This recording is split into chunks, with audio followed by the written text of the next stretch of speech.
Good afternoon and welcome into HeroesCCL. Week number 7, day number 2. We're in the last play day of our regulation or group play for season 2 of CCL.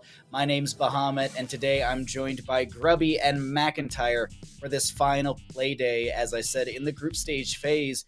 Grubby, my friend, how are you feeling and how were your games over on your stream? Yeah, I played a couple of hours. We had a really fun ARAM game with Rainer, so that's always fun. And had some games of ranked. Overall, was really good. It wasn't too much weekend HoTS vibes.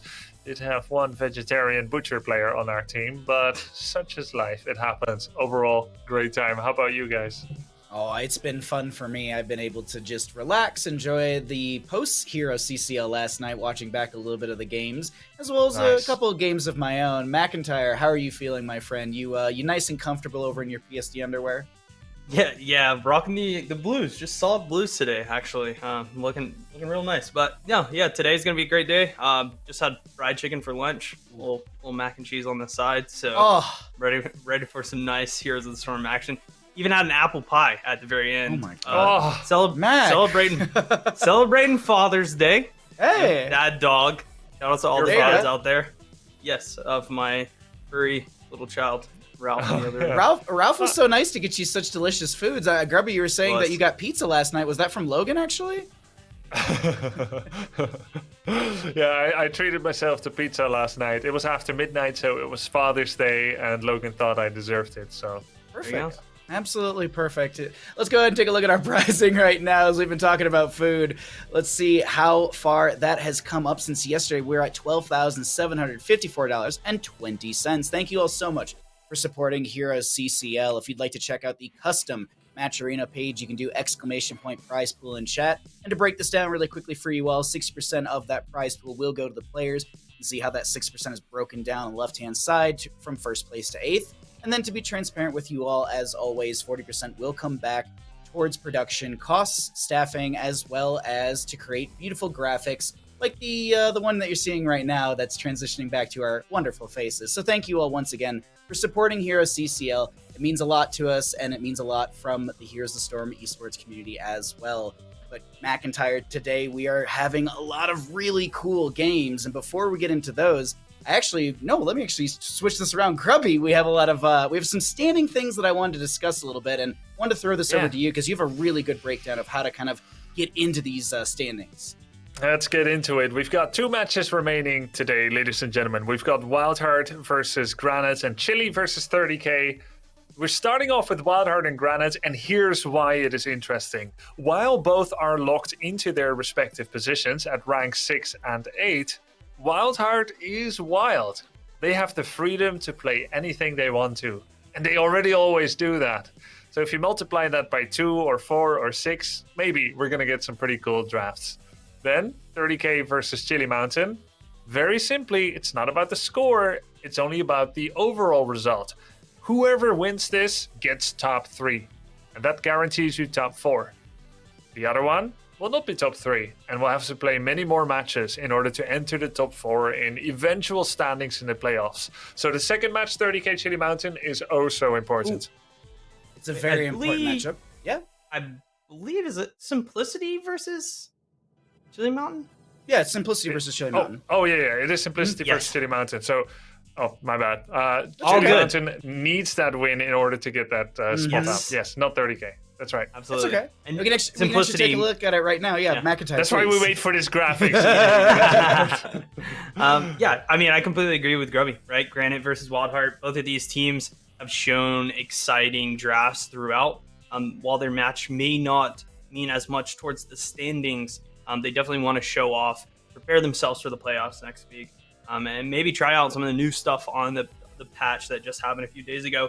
But this Chili Mountain Simplicity game, I think, is the exciting one for the day. As Grubby was saying, Chili Mountain must win in order to lock in a possible 3rd place, 4th place position. Meanwhile, Simplicity, regardless of the results, will maintain that number 1 spot on the leaderboard. So good games, good group of games here today. Should be exciting, honestly, both of these series.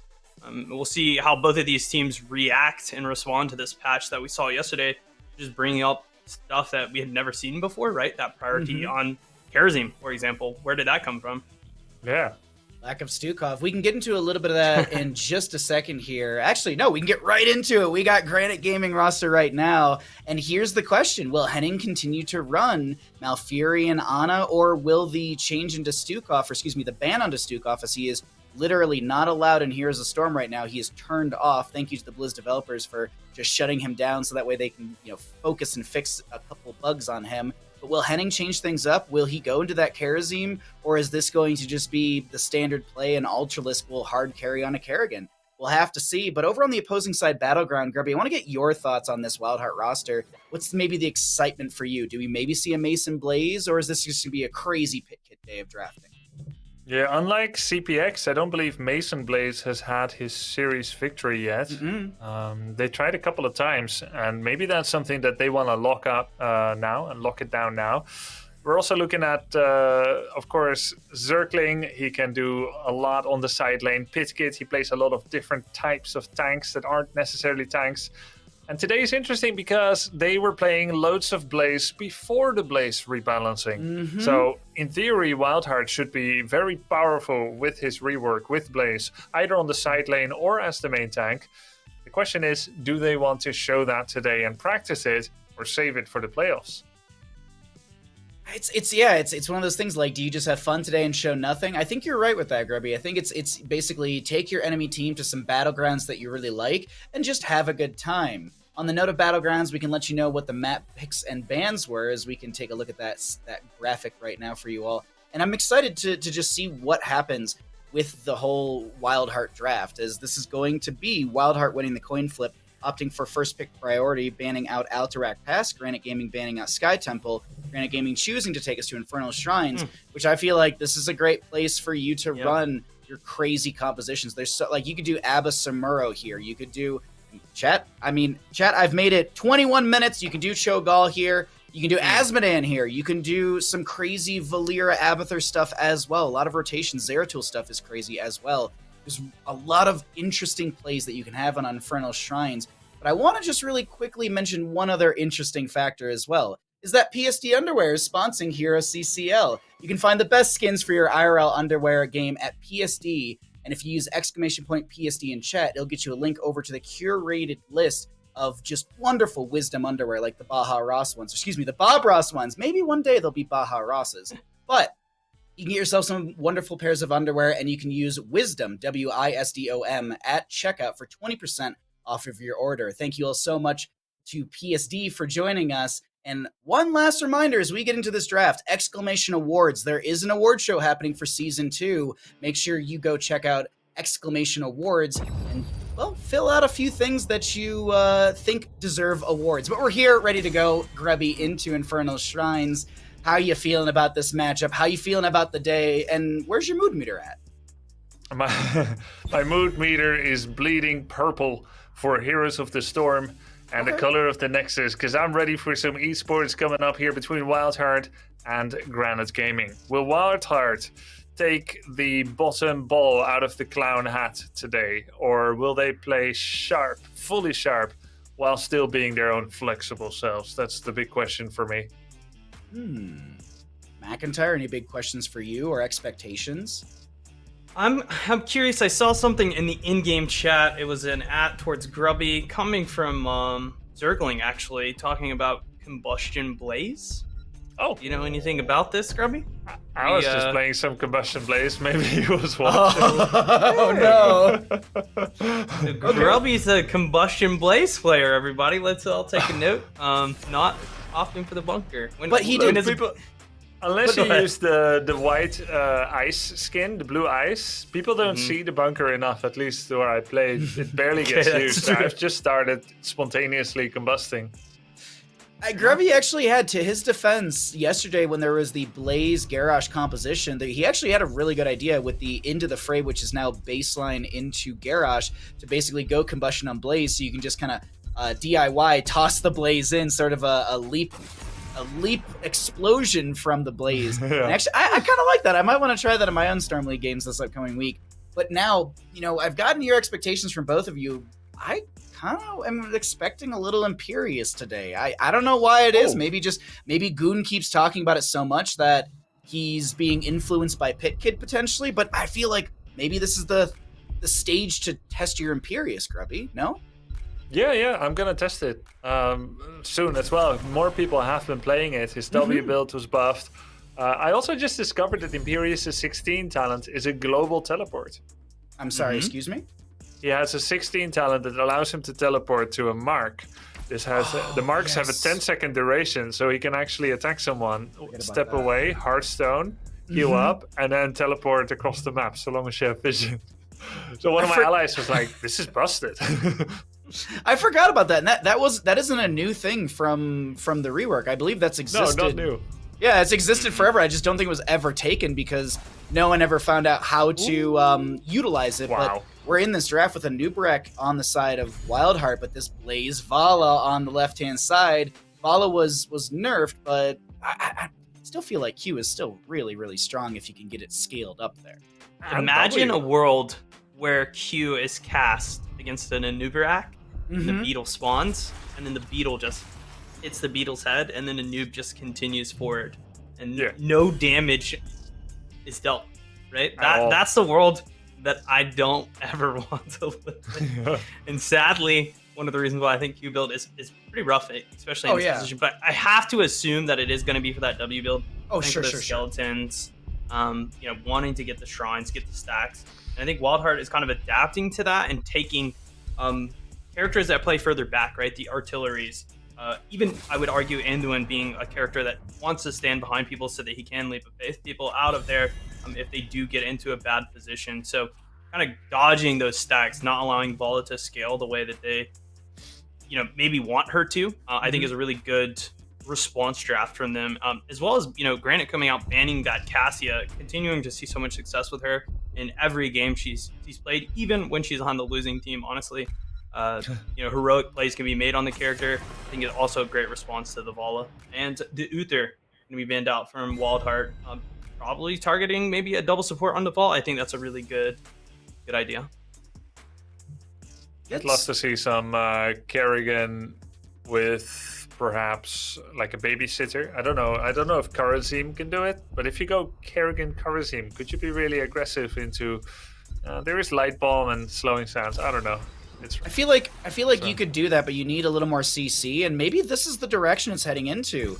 The Diablo, because there was the ban onto Uther from the side of Wildheart, and maybe that was the read. Maybe Wildheart was expecting there to be like the Ana, Kerrigan, Uther, which is such a devastating combo, and the Blaze is kind of floating. He's like the old school Arthas where you pick Arthas super early. It's like, ooh, is he the solo? Ooh, is he the main tank? Now it's just like, oh, you picked Arthas. So this Blaze kind of floats in that realm, but I really like what Granit Gaming's doing, and Wildheart rounds out their draft with the Yrel Tychus, and I think Wildheart just has such a succinct, well put together draft. What do you think about what's unfolded, maybe even your expectations for this game, McIntyre?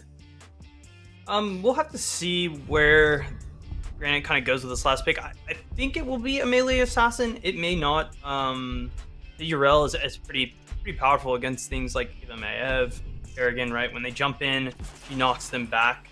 That's I'm gonna say it. Ham and cheese. There it is. We're here. We've made it. I mean, every time I see a Diablo with a Medivh, I believe Ultralisk plays a pretty solid Medivh too. I'm not sure if we've seen it in CCL, possibly once or twice, but I do know that it is in his character pool. This is a super sick combo. Protects the Vala, that Brightwing synergy with Diablo. Always love to see that. And then this kind of creates that second pressure we were talking about yesterday with Blaze, where when the Diablo goes in, Blaze kind of gets side angles that he can engage on. He can put the bunker down to protect his Diablo, letting the Diablo play even further into the side of Wildheart. But meanwhile, Wildheart is playing a very defensive comp, right? Tychus with that Odin, Chromie traps, with their slowing sands, Anduin pulling people out of danger, and the Yrel just doing what Yrel does, existing, causing a ruckus. I think just looking at these draft screens, I would say Wildheart's comp, in my opinion, just seems stronger in this game. I think these are all characters that they play very well. I also just really love Tychus on Infernal Shrine. I'm going to give it to Wildheart, but I think, if this Diablo Medivh can pop off the way it normally does, Granit has a really good chance here to win game number 1. Well, thank you, McIntyre, for the analysis and breakdown. We'll see you after Infernal Shrines, as we've got Granit Gaming in the blue on the left. We've got Ty on the Vala, Ultralisk on the Medivh, Henning on the Brightwing, Fancy Pants on Blaze, and Skoog on the Diablo. Over in the red, we're looking at Wildheart Esports, Zergling on the Arel, Pitkid on the Anubrak, Buds playing Tychus, Unaverted on Chromie, and Weary Day on the Anduin. I did take a peek quickly, Grubby, at a few stats, and Granit Gaming has played a Medivh once before. It was on Infernal Shrines, and it was a loss. So, with that, I'm going for a Wildheart win, but it's among many other things. The Arel control, the Tychus sustained damage, Pitkid with Cocoon, dare I even say Locust Swarm, which is apparently now meta, and I have to now talk to people about that in my own Twitch chat constantly. But either way, I think Wildheart's they've got a lot of good control, and they've got a really good playstyle that's been built around their composition. What do you think? Because we had a little scuffle in mid lane, but no actual kills to be had. I think if I didn't look at the team names, their scores, and the power level I expect from them, I would say left side, blue, Granit Gaming has the better draft. Got the Medivh Diablo synergy, the Blaze offlane, and his power level right now. With Vala's scaling, I guess damage-wise, Granit Gaming really is spread out across Diablo, Blaze, Medivh, Vala. It's not one clear. It's not like enough to only have Vala as a damage dealer. But I think it can work into Anduin. I would say Granite, but knowing their power level, small edge to Wildheart. Okay. What do you think about, and I want to talk about some of these talents at level 1, specifically the Tychus and the Anduin. I don't feel like I see the Lightwell very often for Anduin, as well as this Press the Advantage. Is the Press the Advantage just to kind of play a little bit further away from the Vala who's trying to stack, the Brightwing who can polymorph from Diablo who wants to just kind of get in your face?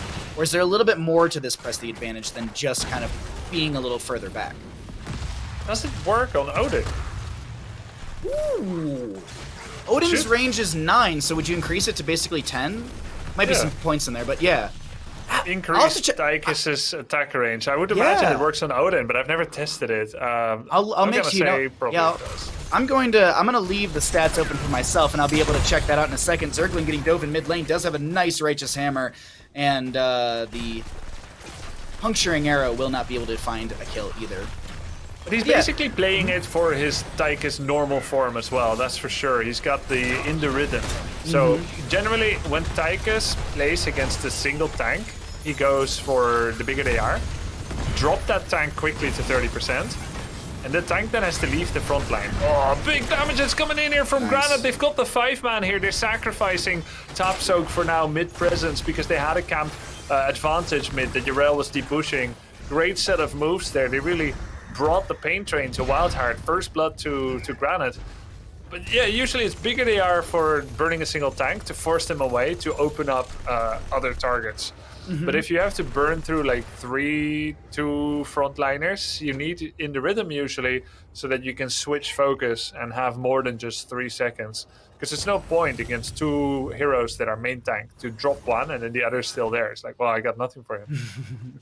Yeah, that's a very good point. So if it was just the single Diablo, maybe like a Thrall for the solo lane, maybe we see that bigger they are at level 4 for the ability to do exactly what you said. Burn down the tank, force them out of the engagement, and then step into the back line, which is now a little more exposed. I like that, and thank you for the breakdown, Grubbies. We have our first objective phase up and available. Frozen Punisher, Medivh portal forward, Buds dashes out, Anubrak gets the burrow charge in. Unstoppable onto Buds for a hot second there with a little leap, if I'm not mistaken. And Skoog and crew will control the shrine with a slight advantage and experience from that early kill. Yrel will pick up the experience through mid lane, rotate in. But the objective phase, it's still going, Grubby, and we're not even halfway through it.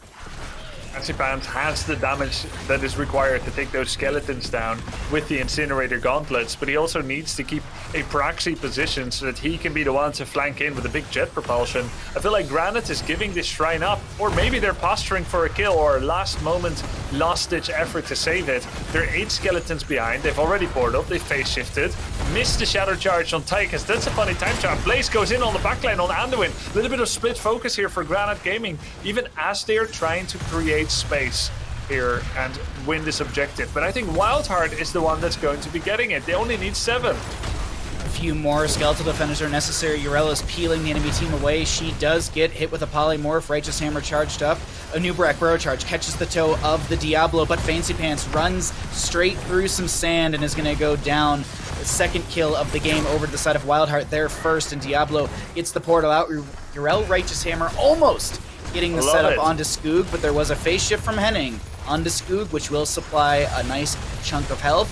But here's the thing, Grubby. This is that frozen Punisher. Yesterday we had talked about how some Punishers, the first one, you can let them go. This is the one to fight over, and it goes over to Wildheart, and you can see the siege value set up from the Punisher by locking down these towers, and Tychus sustained damage into the structures. Very well done. The fort front gate goes down, and about, 60% of that top fort remains. Good push from Wildheart as they equalize in experience and actually come ahead out of that with a half a level lead, maybe a little less. Yeah, that was a great push. You basically have a free pocket Sylvanas with that Frozen Punisher. I love what Circling did. That hammer he did on Diablo wasn't designed to kill. It was designed to keep Diablo outside of the gate. So that when the Punisher jumps, it doesn't go over the wall, allowing it to be isolated without any of the enemy players being able to reach it. That was so much value. I think Circling with that singular hammer did that 40% on the fort pretty much. Looking at the level 7 for Tychus, it's nothing crazy. It's just Combat Tactician. And on the note of what we were discussing with Tychus build, I really like this into the double front line that he has to shred through. You get cooldown reduction on your minigun, and then you can use dash to also get, I believe, a little cooldown on your run-and gun. -4 baseline and -4 when you run and gun. So instead of having a cooldown of 12 seconds, you can bring it down to 4. So his minigun already lasts 4.3 seconds, and he can make his cooldown be 4 seconds. So he can have later on he can have 10 seconds straight of minigun percentage damage. And with that double front line, it does really well to shred through both of Skoog and the Blaze, as we just see Medivh go down, and sad Medivh noises, yes, as he lost somewhere in the 30 stack range. I want to say, oh no, Grubby, I'm looking over at the stream, he had 37 stacks maybe 20 seconds ago. What? Lol. Commandeer Odin does come down. Commandeer Odin has the attack range, I'm looking at it right now, unless it's not updating for me, the attack range is still 9. Okay. So I guess the level 1 doesn't pair in, or the tooltip isn't reading for it. 50-50 on that one, but either way, Commandeer Odin's called. That's a big deal though, Grubby. Resetting Medivh stacks at 37. Oh. Yeah. Oh, he's got really 2 sad again Medivh already. noises. Oh, all right. You know what? You're on your way. Yeah. He just needs to get it by 16 again, because that's where it starts to make a difference between super fast reset to leyline seal or a little bit less fast. We do have the heroics in from both sides, and it is going to be, we saw it a little bit earlier, the strafe from the Vala, but the big combo, Apocalypse, Leyline Seal. Unfortunately, no combustion from the Blaze. Going to play it safe and go bunker. I mean, call me crazy, chat, and I'm sure you already are, but why not just go Leyline Seal Apocalypse and go into that combustion with the strafe? I feel like you can amplify the burst, sustain. I feel like you just really play into the Vala and play into that combo. But at the same time, I'm looking at the opposing side of Wildheart Draft. I'm like, well, bunker is kind of nice with the Anubrek Burrow charge, the Tychus Commandeer Odin, the Chromie dumping it. So I guess, yeah, and then there isn't really any sort of, delay. It's you push, well, I guess there's a 0.5 second delay, but you push the button and that bunker's coming down. Yeah, it's gonna happen. Let's see if the Apocalypse timing is good. There we go. One hit, one timeout, one yoink. Now they're gonna go for Chromie. He doesn't have timeout into our bunker here as well to add additional damage and protection. But his minigun isn't gonna do any good against that bunker. It's just an auto-attacking there. But this is Wildheart basically saying, yes, we give up this objective. I'm not sure why they make that decision, Baha, but they have decided to take down top fort in lieu of basically, getting this objective. With Chromie down and Zergling so split, and I don't think Fancy Pants are showing for a little bit, maybe that was the reasoning if I was looking at minimap. That's my best guess. I think the Chromie just was enough to be like, well, we can't poke into this. We don't want to step into Vala and feed her stacks. That's my best guess into the situation, but they'll 38 it on the side of Granit Gaming, a new meta, but just going to be grabbing a camp from mid lane to amplify some split pressure. But Zergling should be able to clear this out without much contest. It's even talent here is 13 up on both sides, 2-2 in our levels. Zergling crew will start on this shrine. Volatile multi-shots him out. There's no way they're going to be able to do the sidestep kings. What was it? Icebreaker tournament. Ooh. Oh, nice roots by Weary Day. Yeah, I just wanted to see if there's going to be a gank, sorry. Oh, you're fine, absolutely. I was looking at the minimap, I was like, ooh, I see what he's talking about, but Commandeer Odin comes out from Buds, and this will be the Arcane Punisher. Oh my god, is it getting shredded? It gets the front gate. There's a Leyline Seal, Apocalypse laid underneath it, does connect onto the enemy team, buys a little bit of time, Skoog dives in very deep, Leap of Faith will save the Ardent defended Urel, and I feel it's a little anti-synergistic. I think Zergling wanted to be exactly where he was and eat a lot more damage with that Ardent defender, and this Punisher phase will find the bottom lane for the side of Granit Gaming. Portal forward, chasing on to Zergling. There's a light bomb onto Nubrak, and that is a shred onto the Tychus. Nice use of the Cocoon to shut down the Vala straight. How do we think Vala is doing right now? 39 stacks. He's got 30,000 damage, hero damage. That's more than any other assassin in the game. He still has 0 deaths. Looks like it's going all right for him, isn't it?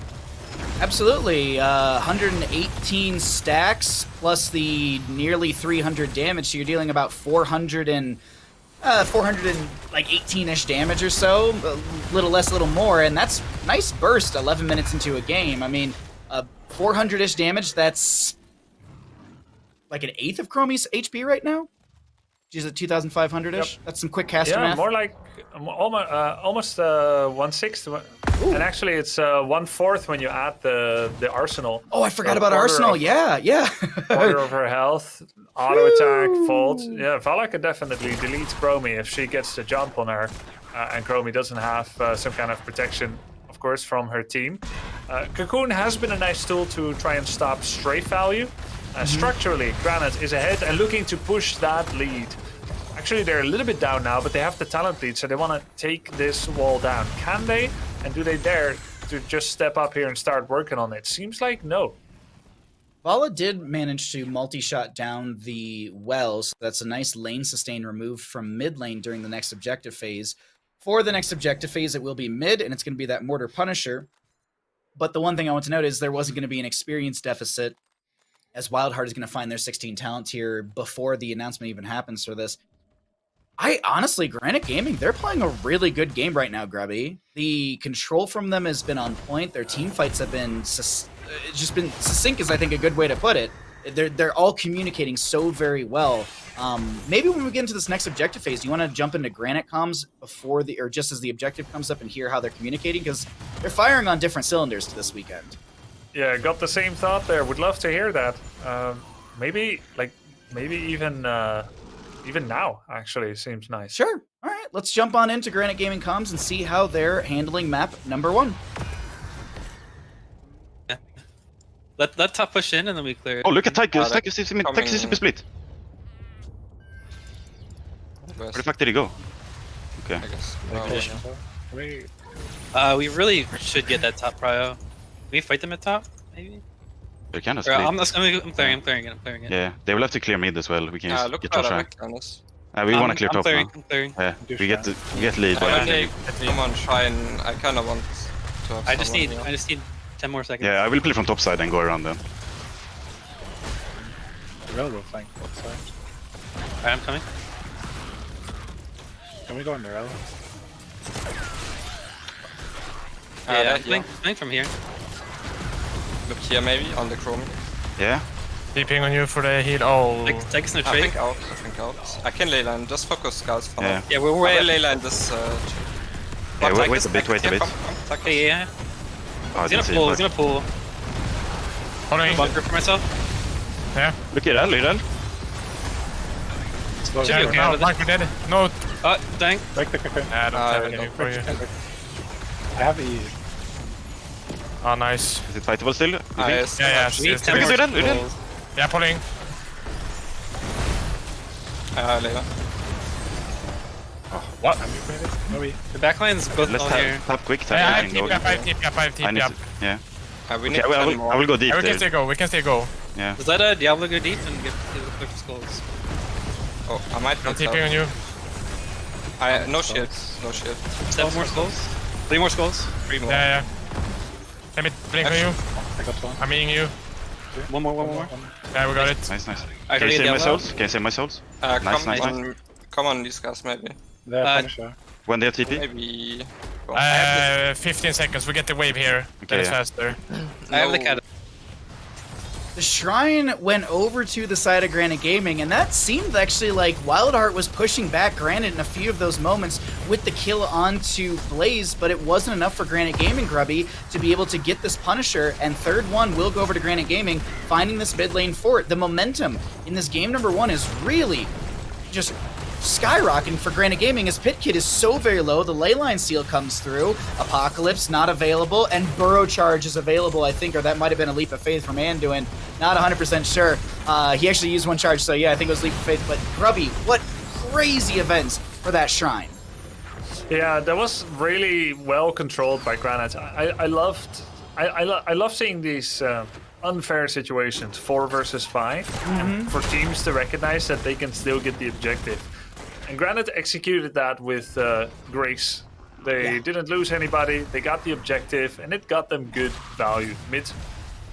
Basically mid damage, fort gone, and still in the lead. It didn't go terribly.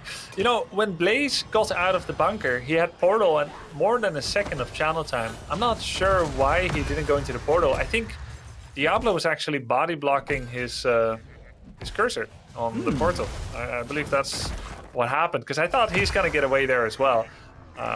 Overall, really well played by Granite.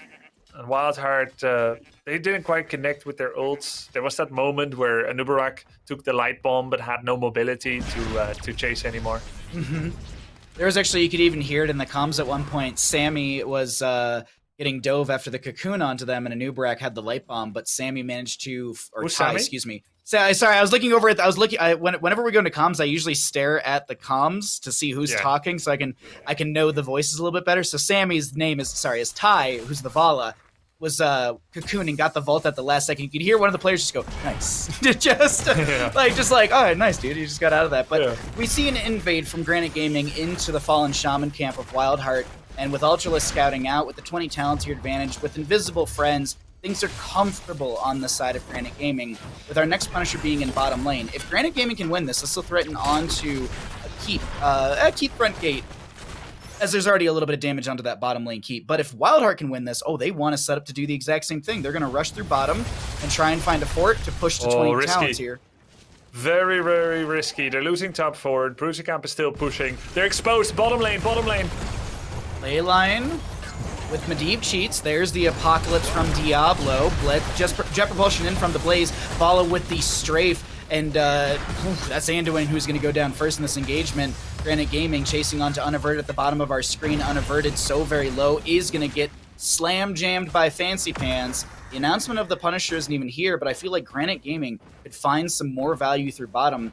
Maybe even take down half this keep. I mean, Vala sieges really well. There's just no wave here. That's the big issue. Yeah, it's fine. You get Force of Will and Brightwing's infinite sustain.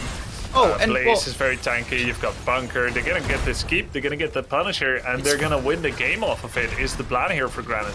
It's Farflight Quiver for Vala. So at max hatred, she can literally be like at her keep and hit the enemy side's keep. It's just so much range. Yeah. It's 8.25. So literally Vala can actually, I believe, be out of range of the keep and just sit there and siege. I know she can do it at core.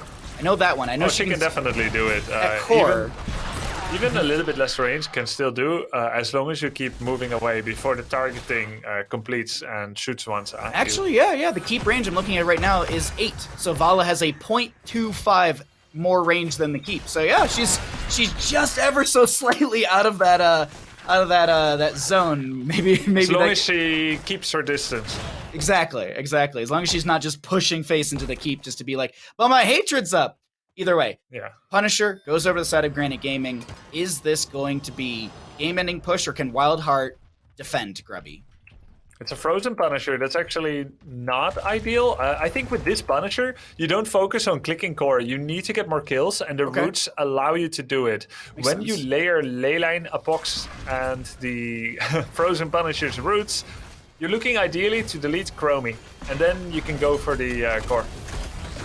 Rel is going to just self-cleanse with the Seraphim, if I'm not mistaken, just to be able to pull the Punisher to mid. You do see bottom lane keep going down. Punisher goes towards core. It currently hits for 210 damage or 420 damage into structures. Punisher gets a jump back. Leyline Seal goes out on to 4 members. Apocalypse connects underneath. Rel is going to self-cleanse. Bala finds the burst damage with the help of the Brightwing. Core starting to lose its shielding. Punisher going to be falling fairly soon. Big red button, Commandeer Odin trying to defend. Core shielding has fallen. Ardent Defender used by Urel. Get propulsion from the Blaze. You see a Light Bomb onto Zergling trying to get onto Tai. Big chunk onto Medivh, who actually loses their stacks once again. They weren't done. No Death Siphon from the Vala, so she doesn't have the Infinite Strafe. She goes down. The Core is being scratched by a Diablo and a Brightwing, and that Brightwing is a lot of the damage, I think. Hellgate comes through, and Diablo is going to find the last auto attack. All that remains is Diablo from Granit Gaming, and what an insane win, Grubby. That was, I'm not saying like, oh, I counted Granit Gaming out, but I wasn't expecting Granit Gaming to come into today with this level of aggression and for Wildheart to just get toppled over like this. Yeah, it's, I mean, I believed in their draft. I didn't think that they will execute as well as they did, and I thought that Wildheart is going to just do a fantastic defense with Urel to keep Chromie and Tychus alive or anything. But yeah, I think the strongest draft won here. Granit performed it really well. They made safe decisions, even like not going for the keep, and just really securing to get the objective in a 5v3 was just level-headed play. Nearly this core all-in failed though, and if it did, it would have been Medivh's stacks that was at the cause of it. Because if he had more Qs, he could have had a second Leyline Seal on this core. But they did it. Great job. It's a very great job and a good point you made on that one. Let's get McIntyre's thoughts on this game as well, because I'm sure you've got a lot to break down from that one. I think right off the start, Medivh, I was thinking about Medivh there, right? Losing 37 stacks. And when I was thinking about Medivh, I was thinking about Peter Pan. And both of them having something in common, how they're always flying. Why are they always flying? Because they never land.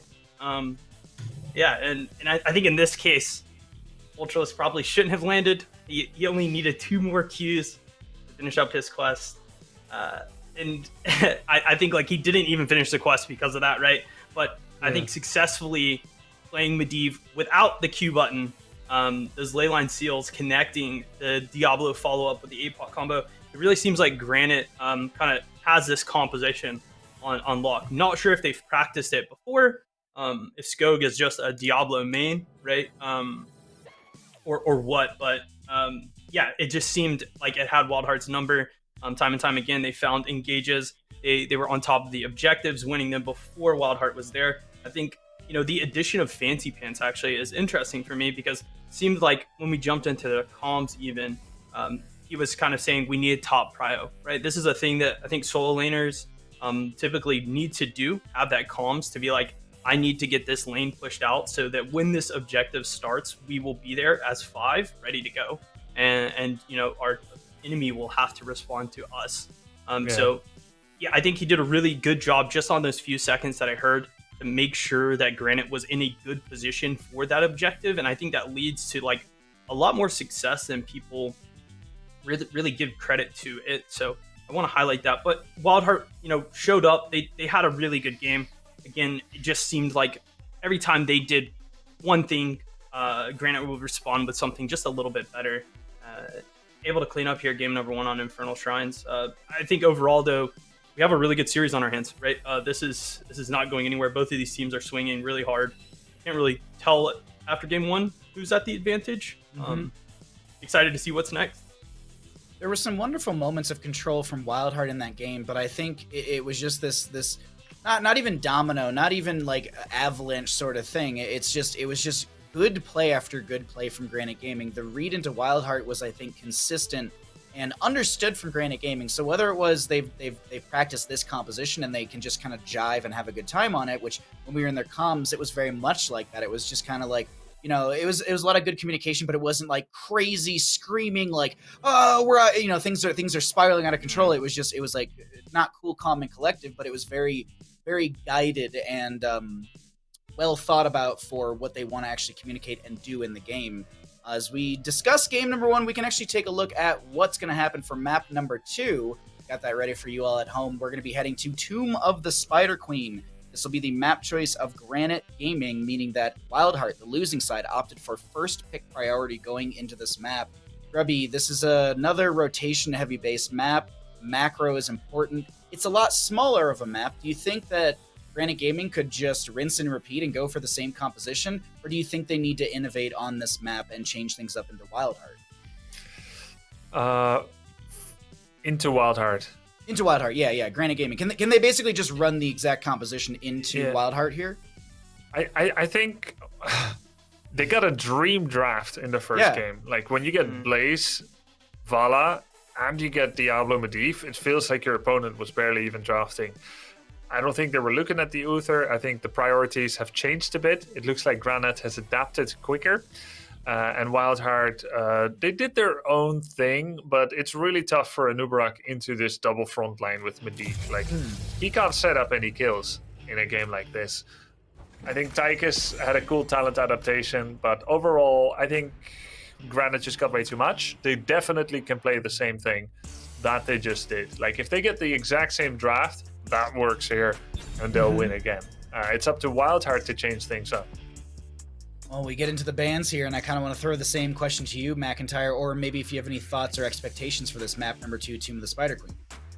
I think what we'll start to see possibly is Wildheart contesting the Blaze a little bit. I mean, we're already seeing now they're opening with an Anubarak ban, so not feeling it as much after that first game. Just fighting over the CC heavy kind of strategies that Granit typically leans into, right? I think that last game they just had so many layers of engage, so many ways to find picks, and kind of just got everything they could ever want. I want to say that Wildheart will possibly contest them on those picks, a few of the strong ones, or go and lean further into strategies, in my opinion, that work very well for them, which is typically something with picked on an engage frontliner protected by 2 supports, right? And those supports can be a handful of things, right? They could go Zarya, Malfurion.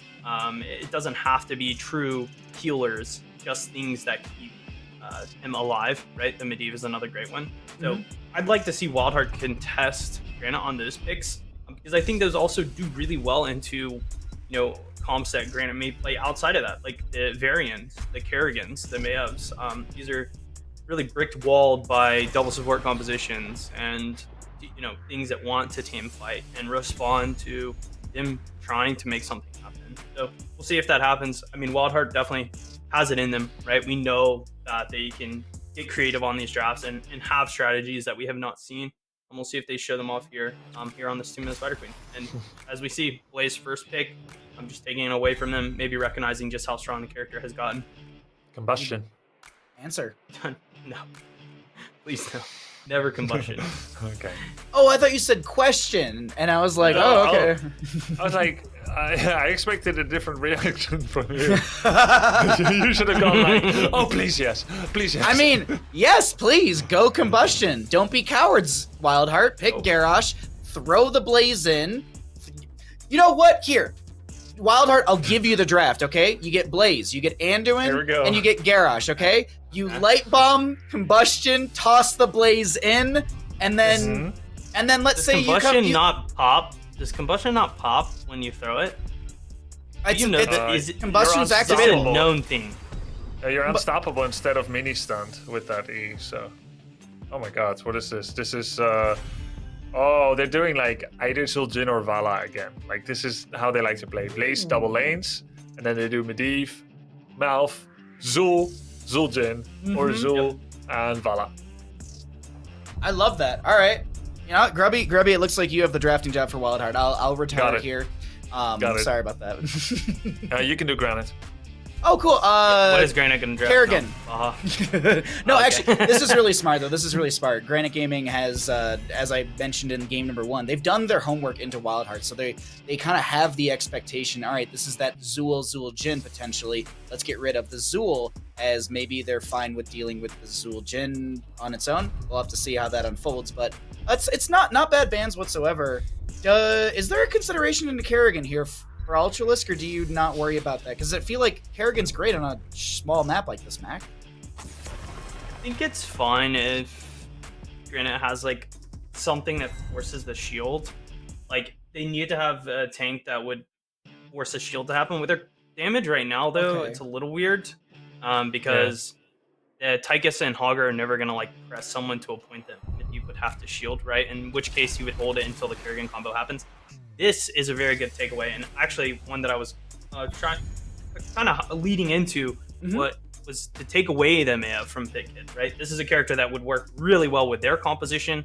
It's a character that we know he would play, and taking it away from him, this kind of means that, you know, if Medivh does bubble someone, there may be another person that's tethered to the Mayav or stuck in the box, or even, you know, if he chooses to go the Shadow Realm heroic and send Medivh away when he, you know, lands on the ground.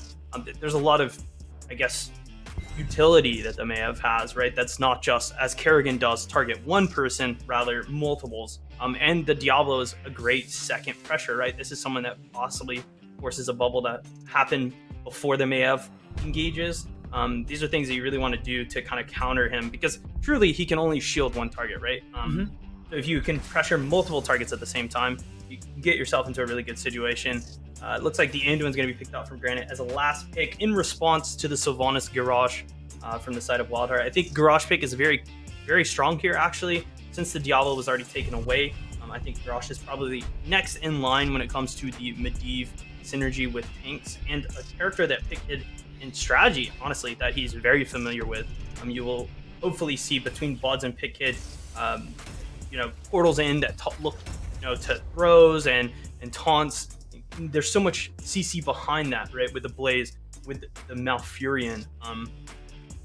It's a duo ice skating partnership here between Buds and Pitkid, I think. And they truly have been practicing this for years. That I think what we will see here is something that's quite special, and we haven't seen in a good long time. So I'm incredibly excited for this game. I think both of these teams' compositions are looking super sick. It looks like the new, since Stukov is taking a rest, taking a little nap, I think the new Just Wins character is Blaze. I'm going to give this game number 2 to Wildheart. I like their comp a lot. I'd like to see this Garrosh Medivh work. We'll see if they can take it to a game number 2 victory. We'll see if they can do that. Absolutely, McIntyre. We'll see you after map number 2, Tomb of the Spider Queen. We've got Granit Gaming on the left-hand side with one score, I guess, or a score up, if you will, in this best-of-5 series. We will be seeing Henning on the Anduin, Skoog on the Diablo, Maiev played by Ultralisk, Fancy Pants on the Hogger, and Ty on the Tychus. Over in the red, we're going to be looking at Wildheart. We're going to be seeing Zergling on the Blaze, Weary Day on Malfurion, Sylvanas played by Unaverted, Buds on the Medivh, and Pitkid on the Garrosh. We'll see if Buds can finish out their stacks in this game, and it's a body check Garrosh. I'm going to lean into a Wildheart win as well, Grubby. It's Medivh, it's Blaze. I'm waiting for Combustion. What do you think about these drafts, maybe? I know Granite Gaming's, like, they had that win, but just, it's Medivh, it's Blaze. Like, I'm very much in the realm with Mac on that. Yeah, and I'm waiting for Decimate. And I'll wait forever if I have to. Oh, sure, I'd love it. I'd love a Decimate. I think it's really underrated. Even the level 10 before it gets to the minus damage at level 20. I'm with you. Wildheart, I think they've got the Medivh and the Blaze. Malf is a great counter to Medivh with roots. They secured that early on.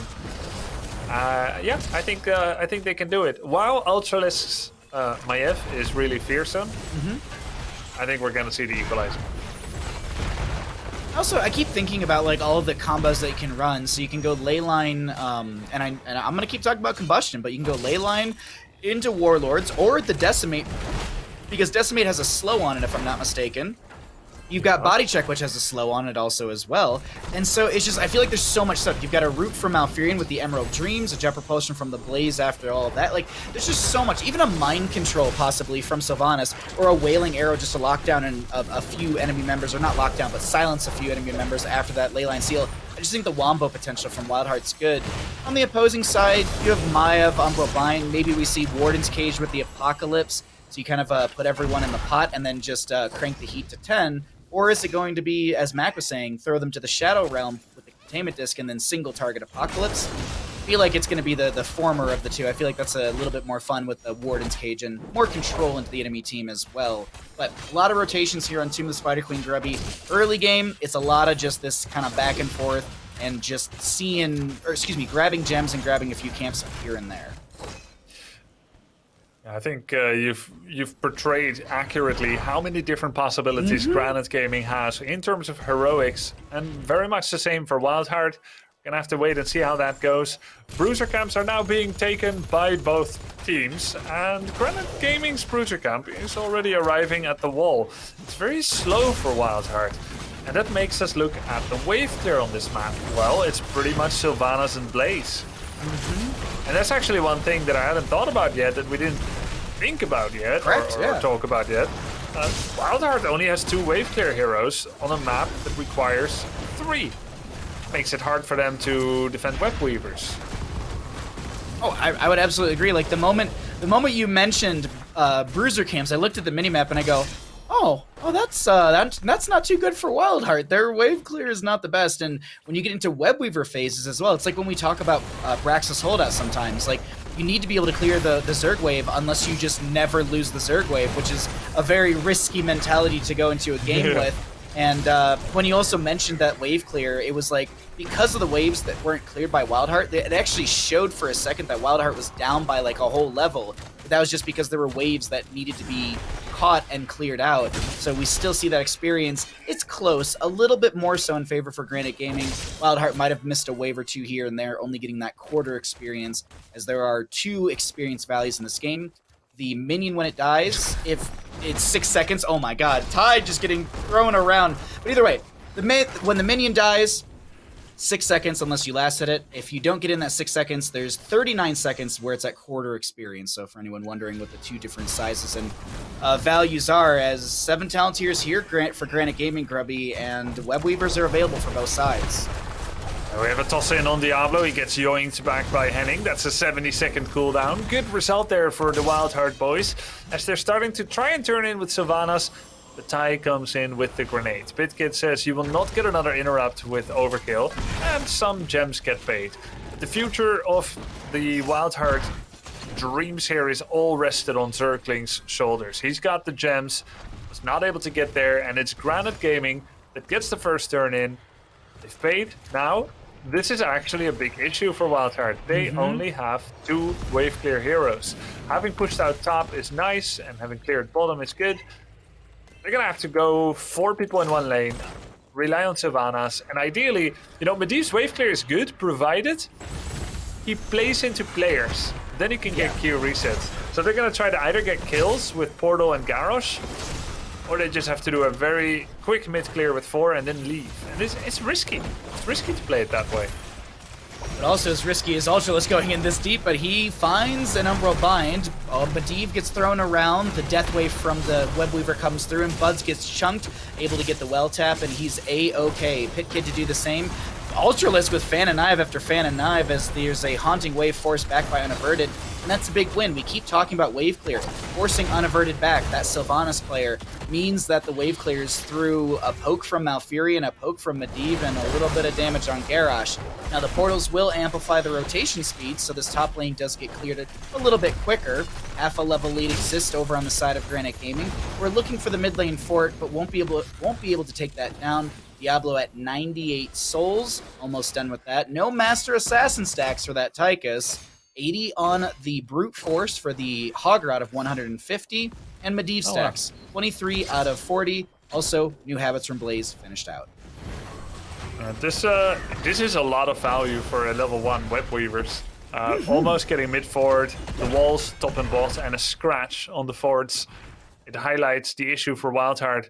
But Tomb of the Spider Queen, you can really slow down losing, because when the opponent is leading, they have trouble accessing gems, as the minions are all the way pushed. So perhaps Wildheart is the late game comp here.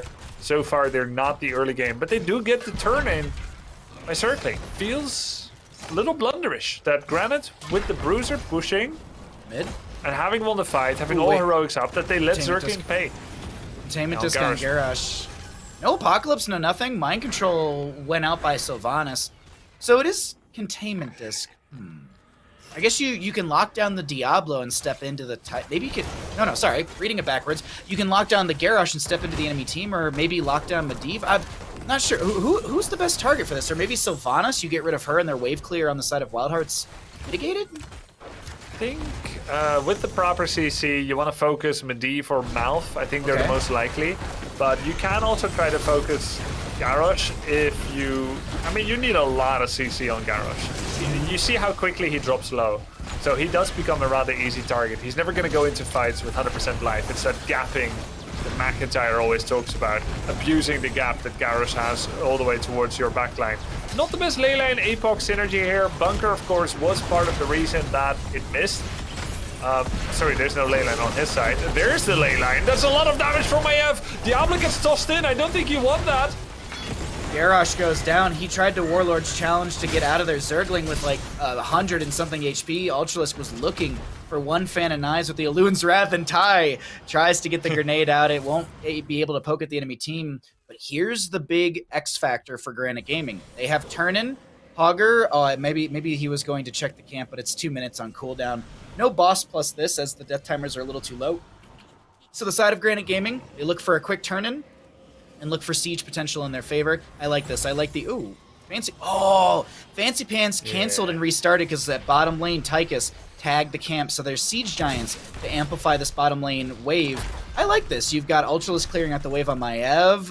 Good communication. Oh, because they know. Pit Kid and crew know. Ultralisk and Henning are in. Oh no, great leap of faith with the mind control. Oh no, Sylvanas still finds the damage, might have been mind control. The camp is stolen away. Diablo comes in, light bomb from Anduin, will connect onto Garrosh. There's a root underneath. Skoog as well, as he tries to just work his way past the bunker that did come out. Sounds from Weary Day with the Twilight Dream. And just to kill onto Tychus as the Web Weavers have descended into bottom, mid, and top.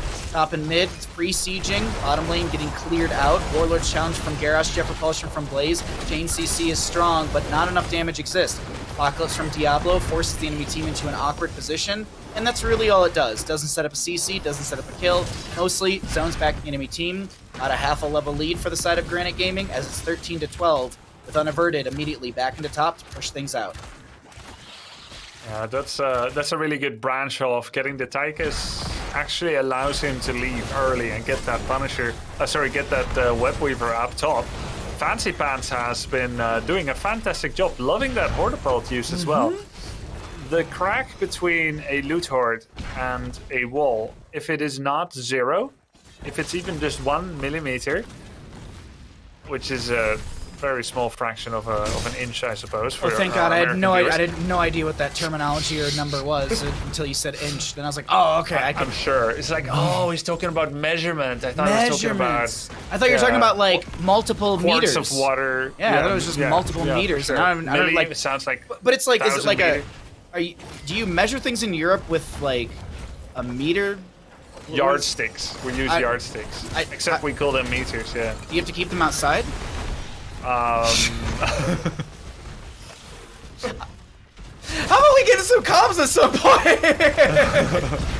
Actually, there's a fight in mid lane breaking out as we have Pitkid trying to back away. Pops the Indomitable. We do see Bunker out from the Blaze. Mind Control did come out, but these Leap of Faith have been just so on point from Henning as there's a huge Hortapult in. A Diablo Apocalypse will connect onto quite a few.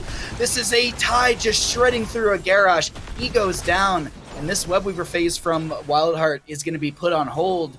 Maybe we see a boss from the side of Granit Gaming? Yeah, let's see.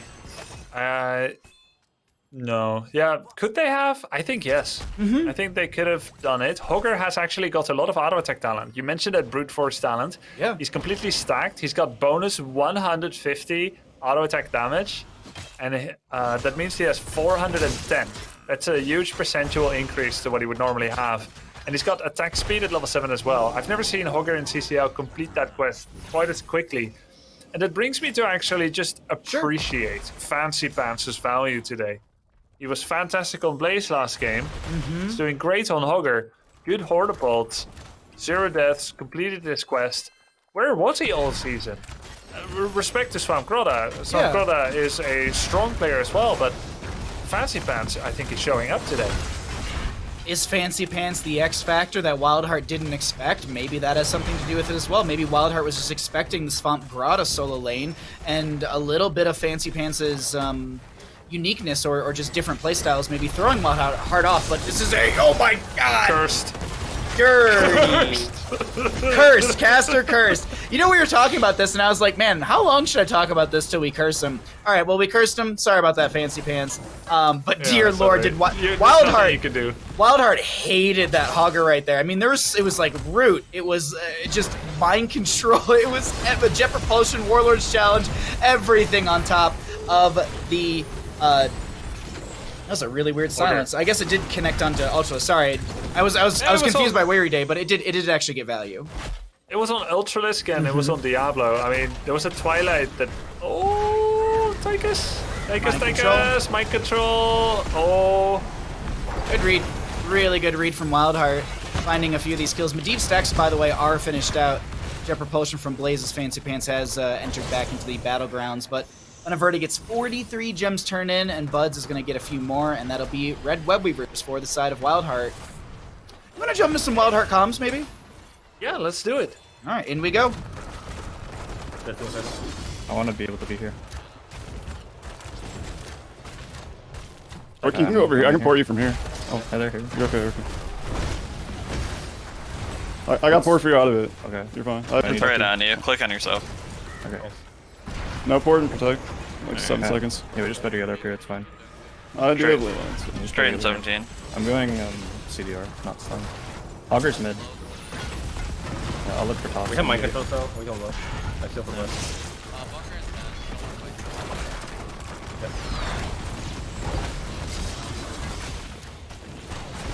Watch the Maya damage. That's her E. Yeah, I have trade. Can't stop over. it's fine.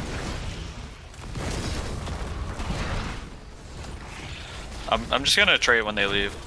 Yeah, it's fine, we just If pop they it. don't. Hogger's throwing bottom. Just Do look. we even? Oh, Nice. Let's. We can port on that. I'm in ISO. I don't see me. And Diablo. I'm walking up. Hogger might be coming. Yeah, okay. Damn, 1 I have HP. ally toss too. We should probably just leave then. That was good. We should try to chances, dump what though. gems we can top. What? That Maiev, Grubby, that Maiev! Oh. What? Ultralisk with mechanical savviness through and through on that one. That was Hey. beautiful. Let's thank the healer here. Like Henning Yeah. was insane. He gave Ultralisk a heal and then he light bombed himself to lock like 2 or 3 people down. That was a sick save, and it actually allows Granit to save all of their buildings during this. Hogger wasn't there. They held 4v5, barely lost anything on the top keep. Henning is just slaying here. Also with these yoinks, leap of faith. And now it's Granit Gaming's time. Oh, Skok actually plays into the unstoppable of Sylvanas. Doesn't get a single target combo. There's a stun on Maiev, but there's the mind control. Light bomb underneath. There's a shadow charge into the wall into Zergling. We have Ultralisk with the Spirit of Vengeance into the enemy team's face. There's a huge Hortapult in from Fancy Pants. Skoog is thrown around as well. Is there a leyline seal? Yes, it will connect onto 3 members. Zergling comes in with the Jet Propulsion. Leap of Faith once again with that Glyph of Faith. Level 16. Webweaver phase through top, mid, and bottom has yielded a fort through bottom, if I'm not mistaken. And this is keep front gate and top going down, and keep front gate and bottom going down. Yeah, let's see. Front gate, mid, top, bot. All of those keep walls are gone. Are there enough gems for Granite? Not even close. Boss is available, which is, by the way, called a Sand Golem. Oh, today I learned. Sand Golem, yeah, you can hover over it. Let's call it the Sand Golem from now on. Nobody will know what we're talking about. It's like when I say Beleth and Alarian, they're like, who the heck are those two? Yeah, but we heard that from you before. But Sand Golem, now that's a real hipster. Did you Hey, know do you think lore-wise? it's a good time for Sand Golem? It's a good time for Sandgolem. I'll say that to my team on Tuesday and see what they say. Lore-wise, Tomb of Spider Queen is underneath Sky Temple, and when the boss comes out of Sky Temple, he's actually coming from Tomb, and when he's coming out the gate down here, he's coming from Sky Tempest. He's just, you know, sometimes he goes to the surface, hangs out, sometimes he comes down and takes a nap. So there you go. Little lore for you all as we have Web Weavers. Sand Golem gets around, doesn't it? It really does get around. There was actually a point where I think Blizzard actually had to come out and say that this was the change, because if you go back and watch the Viking video for the release of them, I think, they fall from Sky Temple to Haunted Mines, but Haunted Mines was removed from the game, so they had to fix their lore. Wow, retcon. I'm so angry right now. And confused. Why not? Why not a little bit lore for everyone? But 20 talents here for the side of Granit Gaming, Webweaver phase, with a little more to go on that 20 talents here for Wildheart. Let's see if he goes no control. It's a bit risky. No, he's going to go Hortipole to upgrade, so more dynamite. Flying around the Hortipole. Oh, single target. There's the Force of Will. There's the Unstoppable, of course, from Sylvanas. That's some big cooldowns being traded here. Oh, they got Garrosh. Leyline Seal goes out, will be avoided. Garrosh is able to get away. And Webweavers from Wildheart still pushing in lanes. Really need to be cleared out. Top lane keep. I think the minion wave is enough to actually take that down without the Webweavers. So Hogger and Maiev immediately rush up there to try and save that top lane keep. It's considered, it's also considered a win condition lane as well. You can sometimes go for Webweaver plus boss, or even boss pushing towards core could be enough. Portaling into the bottom lane, Ty was the target, but he's not gonna get pointed. Okay, really good damage this time around on top keep. We actually get to a situation where Wildheart has made it to level 20, where their lack of wave clear has not been much of an issue, and they're leading in structures, with the boss being up. Pretty much the same amount of gems in both of the team's hands, and they engage on Diablo. Mind control. That's a lot of resources on Diablo. He's got 50 armor from the inner fire from Anduin. Henning getting some nice protections. But what about Tychus? What about him? Diablo's gonna find a kill onto the Sylvanas as Tychus is traded out. 1 for 1, assassin for assassin. Maiev gonna be looking for the Spirit of Vengeance blink in. Containment Disc will miss. Little fan and knife on the read from the portal. And I do want to point out, Zergling deposited 34 gems already, so that's half, near half the turn-in necessary. More than half. But it's a lot anyway. As Fancy Pants, he gets a big stun on Malf, but he decides not to spin forward aggressively.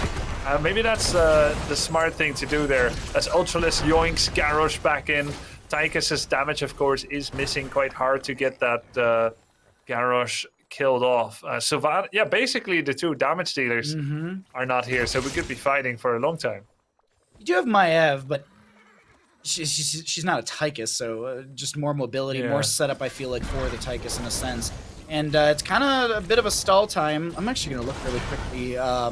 With Control 6, I can see Maiev has 19 gems, Diablo with 14, Anduin 5, and Hogger with 6. So not enough for the turn-in, but Granit Gaming is getting closer and closer to that necessary 65 to turn in, as both teams are just kind of waiting for their ranged assassin to get back. Sylvanas just now respawning, joining the friendly team. Tychus back into this as well. Bud's flying over the enemy side, scouting out, throwing out portals. Henning throws out the... Oh my god, huge toss though from Garrosh. Inner Fire Light Bomb. Commandeer Odin comes out. There's the Leyline Seal from Medivh. Big red button does still get a little bit of value as it is stalled out from Medivh, and this is a bit of a flop of an engagement, I feel, Grubby. Yeah, many resources were used on either side. There's, let's see, does he have more Leap of Faith? Not for 48. 48 seconds. As they're trying to force a turn in. They actually have enough. Henning is getting the turn in. And they've got it.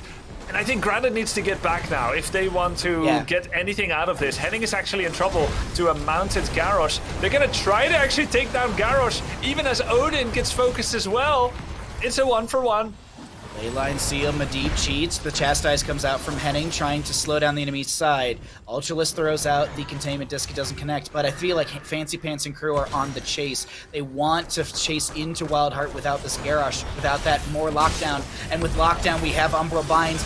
Oh, that's a wonderful mind control to pull Ultralisk back in. The bunker does come out as well. Light Bomb. Oh my god, the most beautiful spin in HeroesCCL history with a Hogger Fancy Pants on point. And that'll be Medivh going down. There's a portal to save Zergling, but the Webweavers are here. They're encroaching through bottom lane.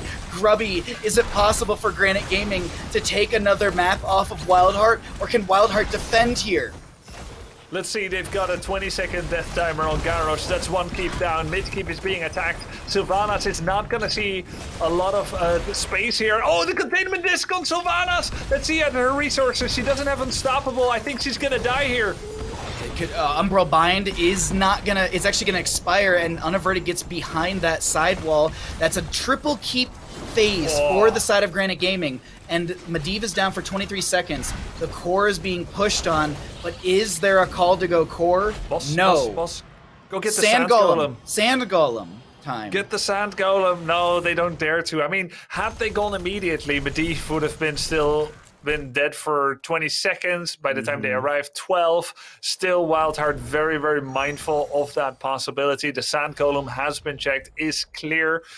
Wildheart will be happy to see that it is not being taken, as they would have been loath to contest it. However, we are 3 versus 0 keeps.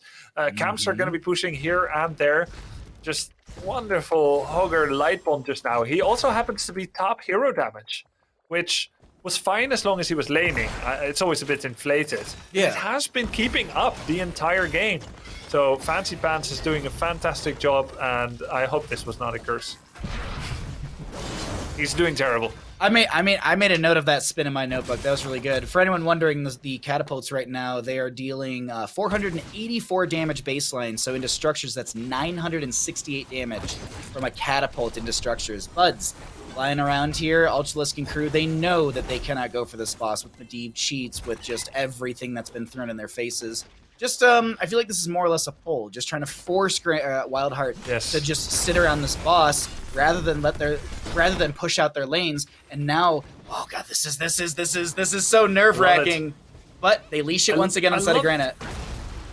Granit Gaming is playing Puppet Master here. They're controlling Wildheart and yoinking them to the top of the map. Now that Blaze has finally called the bluff and said, you guys are faking the start, Granit must hard engage across top keep in order to get value. The thing is, it's not desperate play, but it's something that you want to make use of. However, Wildheart has straddled the line between showing up and branching off really well. Siege Camp has been dealt with, and they didn't get engaged upon in top lane. Well done, Wildheart. Good read, good control, and overall just positioning on the map. Constant mind controls coming out from Sylvanas, as she has the Dark Lady call at level 20, which means she has like a 15-second cooldown on the mind control whenever it's thrown out, so you're seeing it up and available already. We have all heroics except for Containment Disc up and ready to go. Big kind of note right now is Wildheart has a turn-in. They only need to get 9 gems in, but getting to those turn-in points, that's the difficult part. Oh, wait, Spook and crew, do you even want to... No, I don't think you want to try and engage onto this. These corridors are great for Diablo, but even better for Medivh. Yeah, I mean, he's going to leyline you, and then he's going to get 2-3 Qs, and then he's going to leyline you again. The only saving grace for Granit here is that Bruiser Cap is taking Wildheart so damn long. So they're starting the boss again. I'm not sure about this. I think this is really risky. I agree. Let's see how it plays out. Boss, it's going to get leashed. MyIntyre is going to Spirit of Vengeance in. Mind Control went out as well. There was a Vault of the Warden from Ultralisk to avoid some damage. Big Commandeer Odin as Zergling misses the Jet Propulsion. Chastise will connect onto him. He pops the Pyromania for the self-cleanse. Big Apocalypse from Diablos. There's the real Indomitable. Zergling going to get chunked. Huge value from the Tychus, as we are going to see Blaze go down. Mind Control is going to pull in the Maiev, and she gets the oh my god, she gets the Leap of Faith as well as the Vault of the Warden. And now the members of Granit Gaming are getting chunked a bit here, so they back off and maybe go for boss for the 4th time? Yeah, the 7th time or something. I mean, this is sick. Henning is doing fantastic as well. That light bomb, I mean, Pitkit threw Diablo in, who had a light bomb, but I don't think that he thought that that was going to happen right that instant. Great read by Henning, actually, as Diablo did drop low, and that was a 3-man light bomb engage. Synergy, Henning, and Pitkit. Oh, great pickup there by Wildheart. Not only do they get a counter kill, which was so important, but they also get the turn in a 5 versus 4. This is impermissible to make a mistake like this at this stage. Granit Gaming was in a great spot. And now, suddenly, they could lose the game off of this? That feels raw. That feels sour. It's I was just watching Ultralisk make that rotation, and I was like, why are you like I know that that they're turning in, but that was just so risky to be so far forward. You have a lot of buttons as MyEv with Vault of the Warden, Spirit of Vengeance, etc. You don't have once you get hit by the chain CC from Wildheart, those buttons mean nothing. But mid lane, Webweaver cleared out. Bottom lane is very far back. Top lane will already be pushing on to core. MyEv up in 13 seconds. Medivh is here, so is Blaze. It's ready to go. Can Wildheart shut down this core?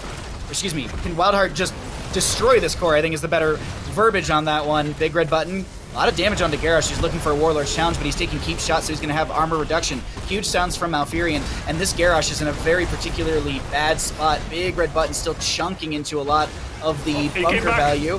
And Pit Kid, can he... Nope, can't do anything, really. And this is... Ooh, that's a great mind control. Jet Propulsion, Diablo, he's chunky, he's thick, and he's dead. Okay. Well, nicely killed on the Diablo there. Really, Wildheart disengaging, realizing we can't go for core yet. There's still buying time for bottom keep. Well, Pitkid is being amazingly survivable. Good healing by Weary Day. Nice shields as well. Diablo does come back though. He has souls, but there's no counter pressure anywhere. So Granit actually not gaining much from continually engaging here. In terms of gems, nothing really much to speak about. But the Sand Golem though, this time it's Wildheart that's going to go for it. And Granit, I think they made a call to go for core. They don't want to fight against Leyline and defensive position by Garrosh and Malf and stuff. So they're going to go for core, and this Sand Golem lives another day once again. Is this going to be enough to end the game? Let's see, the core is being scratched. We do have a little bit of value so far into that, into the core damage, but oh my god, there's a lot of damage on the left-hand side as Henning is going to get chunked right now. So is Sylvanas. She's a little bit low, around 50% HP. Oh my god, Fancy Pants is going to get pulled. He actually kind of sits still with the spin there for a second. The core takes 7% damage. Tychus and crew are looking to back off. Garrosh, can they find another toss? Diablo. Oh wait.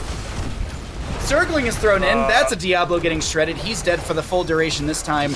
Was Granit Gaming a little too advantageous doing this play? It kind of feels like it. Henning trying to back off, throws out the Chastise, and that is actually Henning's first death, which means... Tychus is going. No way. He's going. I mean, it's 3v5. He's got Odin. He's got Odin. Just turn on Odin and go core. Hoger's coming back as well. Fancy Pants is coming. It's 48%. Who is here to stop him?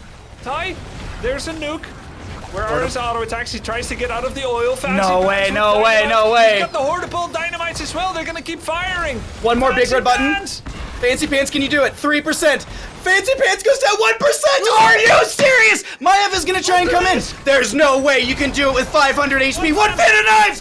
Oh my god, no, it's not happening. The core, it sits at 1%. Granit Gaming has a Diablo up in 9 seconds. And Wildheart can run through top and maybe end game?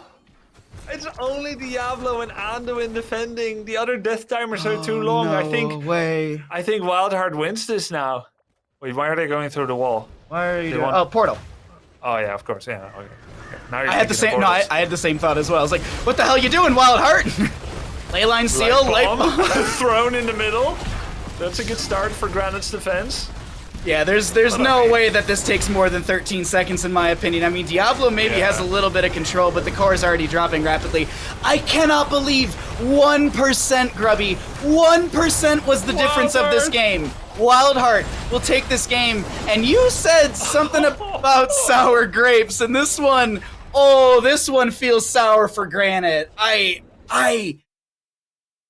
can't. But it feels sweet for Wildheart. Oh my god. Wildheart has got to be just living on a momentous high after that. I'm looking back at the live feed of the game and I'm just still like in shock. A 1% core in CCL. McIntyre, how you feeling after all of that? Yeah, what a lovely game of Tomb of the Spider Queen, right? It's always so exciting when you get to that point in the game where no one has gems. They're not really sure what to do, right? All of the keeps are down. Like, how do you find a way to win, right? And I mean, Granit took it into their hands and was like, "We're just gonna go hit your core, I guess." And what followed was a spectacular attempt at taking down Wildheart's core. Going all the way, 1% left. Heartbreaking for sure, but a situation that truly happens on that map when you get to that state in the game. And we saw these two compositions, both so great at what they want to do, right? Wildheart playing this Medivh garage, looking for those picks, finding those picks throughout the game, even able to get ahead in advantages that way. But this composition from Granit with that Maiev, that multi-target pressure, Fancy Pants, while you guys may have cast or cursed him there for a bit, I'd say his Hogger play just seems so on point. Yeah. Every time he hit his heroic, he hortipoled it in. It was body blocks. It was layers on top of the APOC. It was just so much pressure on multiple people. Always looked like, Granit was a team that was running down Wildheart, which is a really weird thing to say when Wildheart has that Medivh, right? Mm-hmm. Has definite ways to escape. There was just so much pressure from their comp. But yeah, in the end, a decision was made, right? Granit decided, let's go hit the core. It's pretty late into the game. We may be able to do this. And a heroic hold from Wildheart to take this game number 2 of the series. I mean, what a way for a last day to begin, right? And truly, I think a sneak peek of what this series really will end up being at the end of the day. So excited to see what we have next. Can't wait. I can't wait either. This series is living up to week number 7 of CCL Season 1 when Wildheart went up against Sidestep Kings, and it was actually a Tomb of the Spider Queen game where Wildheart had this Cho'Gall and Sidestep Kings almost shut down that Cho'Gall. It was a really back and forth. So something about week number 7 and Wildheart really just it's proving to be exciting and really entertaining. With all this entertainment, we're going to take a little bit of a break. We're going to stretch our legs, run to the bathroom, and get ready for map number 3 in our first best of 5 of the day. We currently sit 1-1 Wildheart versus Granit Gaming, and we'll get ready for that map number 3 in that break. I also encourage you to check out the exclamation point awards. There's an award ceremony or show happening for season 2 of CCL. So in the break, exclamation point awards, as well as exclamation point prize pool to get you over to that custom Matcherino page. We're at $12,800. Bless the person who rounded that out. And we appreciate the support. And if you'd like to support HeroesCCL through that Matcherino exclamation point prize pool. But as I said, we're going to take that short break. We'll be back with map number 3 in a little bit. Who will take the advantage in this best of 5? We'll find out in a few minutes.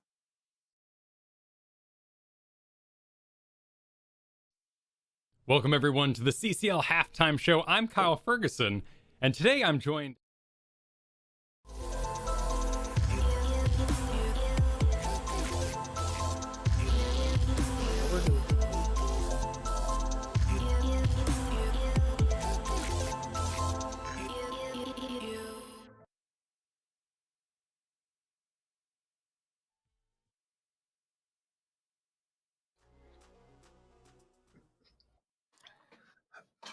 Welcome back to HeroesCCL. My name is Bahamut, still joined by Grubby and McIntyre, and we had a nice little break where we got to stretch our legs. We kind of talked a little bit about that last series and maybe our expectations going into this map number 3 as we've got Granit Gaming going up against Wildheart Esports in our first best of 5 of the day in week number 7 of HeroesCCL. Now, the outcome of this series really won't move either of these teams around, but still, you are able to have a little bit of a better score at the end of the season, and you maybe take a couple wins off an enemy team. So definitely a lot to vie for here as we get ready for map number 3. It's an exciting day of games. The second match today, or our last match of week 7, is going to be the big one, that Chili Mountain versus Simplicity. We'll get there eventually today, but this one, it's an exciting one, Grubby. That we had a 1% core on Tomb of the Spider Queen. And I said before the break, Wildheart is just showing up and entertaining. But Granit Gaming, they're really putting on a great show for us, too.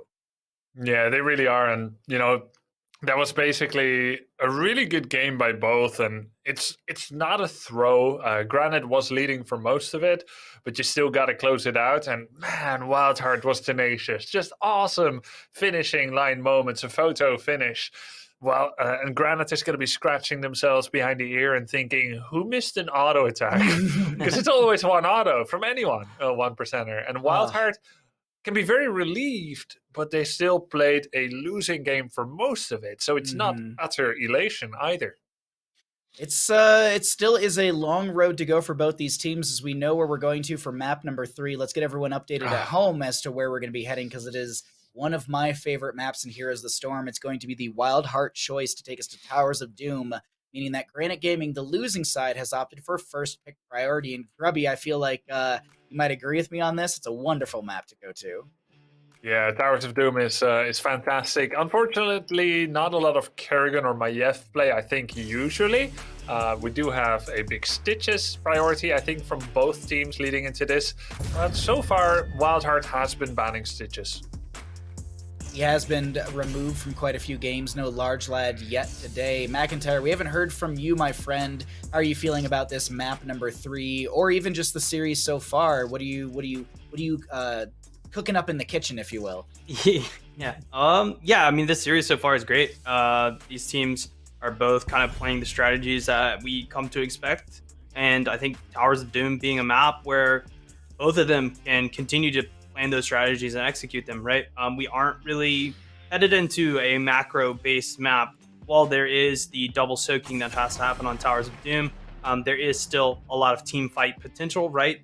And the ability to make picks happen, right? Especially on rotations.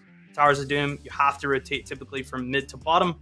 And in those windows of opportunity, both of these teams definitely will look to see if they can find some kill opportunities. So really excited for this. We will see if the Stitches is banned out. That has been something that Wildheart has been doing pretty often here. I think it's a good strategy, especially against Granit Gaming. They've had a lot of success with it.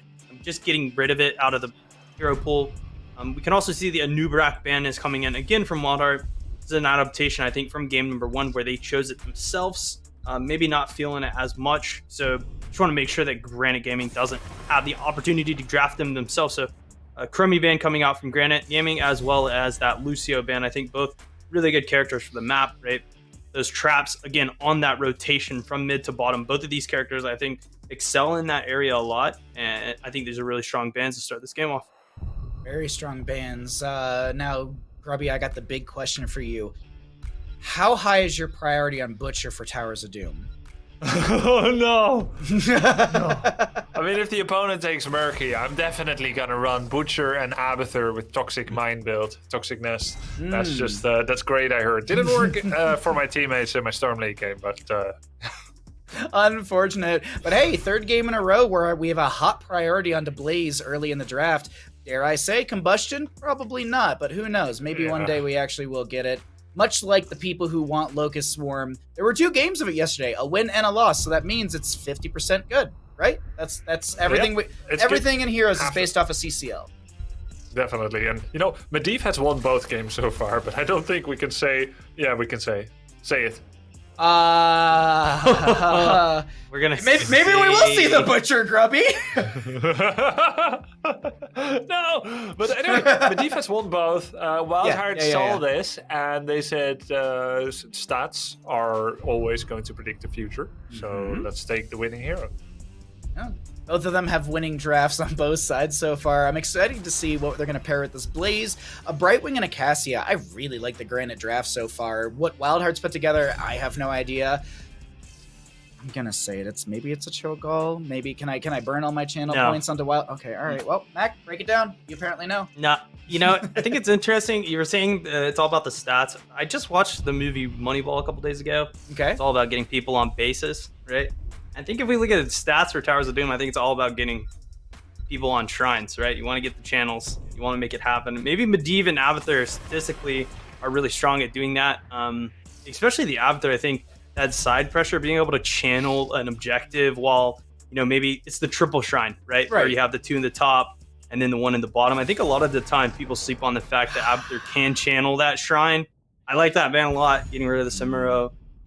It is something that I think Zergling is willing to play. We know he can play it, so a good target ban. But yeah, just a character I think that's really good at Towers of Doom, especially if you pair it with something that's a hyper carry. I have to assume that we will see Pit Kid not on a main tank, but instead of melee assassin. Could be the Mayav. They need something that the Avatar can have where, I was highlighting last game, I really like seeing Pit Kid when he has a double support behind him, but what happens when he has a triple support behind him, right? With the Avatar, Kharazim, and Medivh, we'll have to find out what that 5th pick ends up being.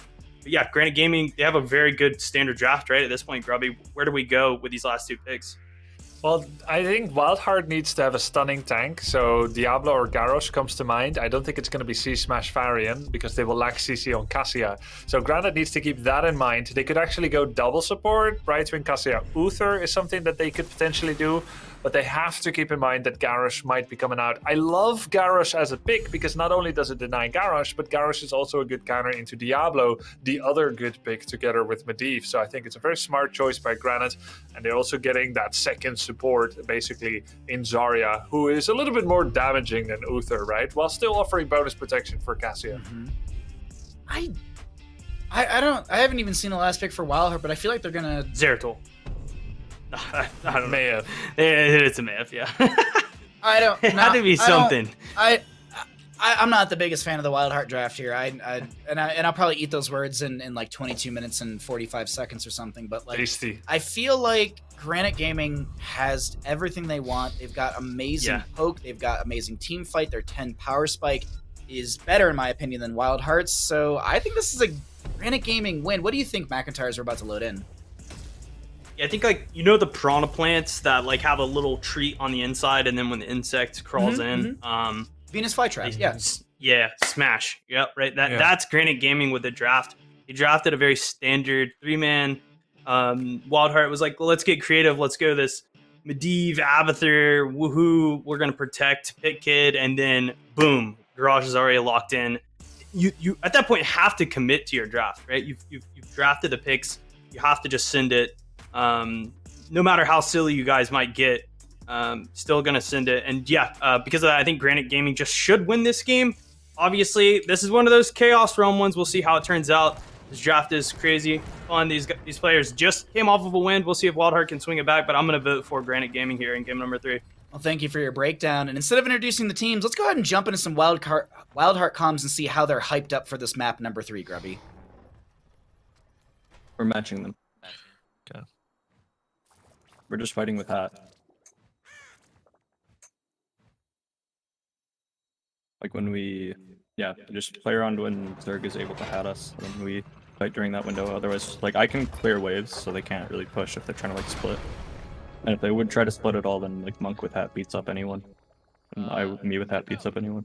Attack speed for Monk, maybe. I think so. Okay. You can have me early. Don't have me late game. I think they're looking. Don't mind then. Alright, they're bot. They're fine. We just push them and leave. Do you want to go down? Yeah, we just go fight. I don't know if I want to pull them. I can save port for. Alright, using 3. So you just want me to port in? I guess they do have Garrosh though, so it's kind of scary. We can like zone them off the wave. We don't even have to. Don't know where Garrosh is still, right? I'll go scout. There he is. Oh, there he is. On him. Oh god.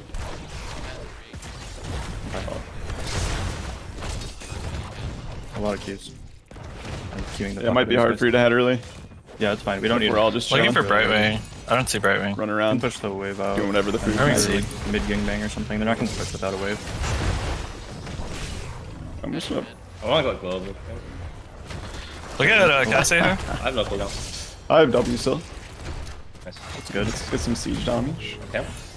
Yeah. Are you okay? Top for yourself? I'm fine. I'm just gonna head it. It's fine. Yeah, You're home.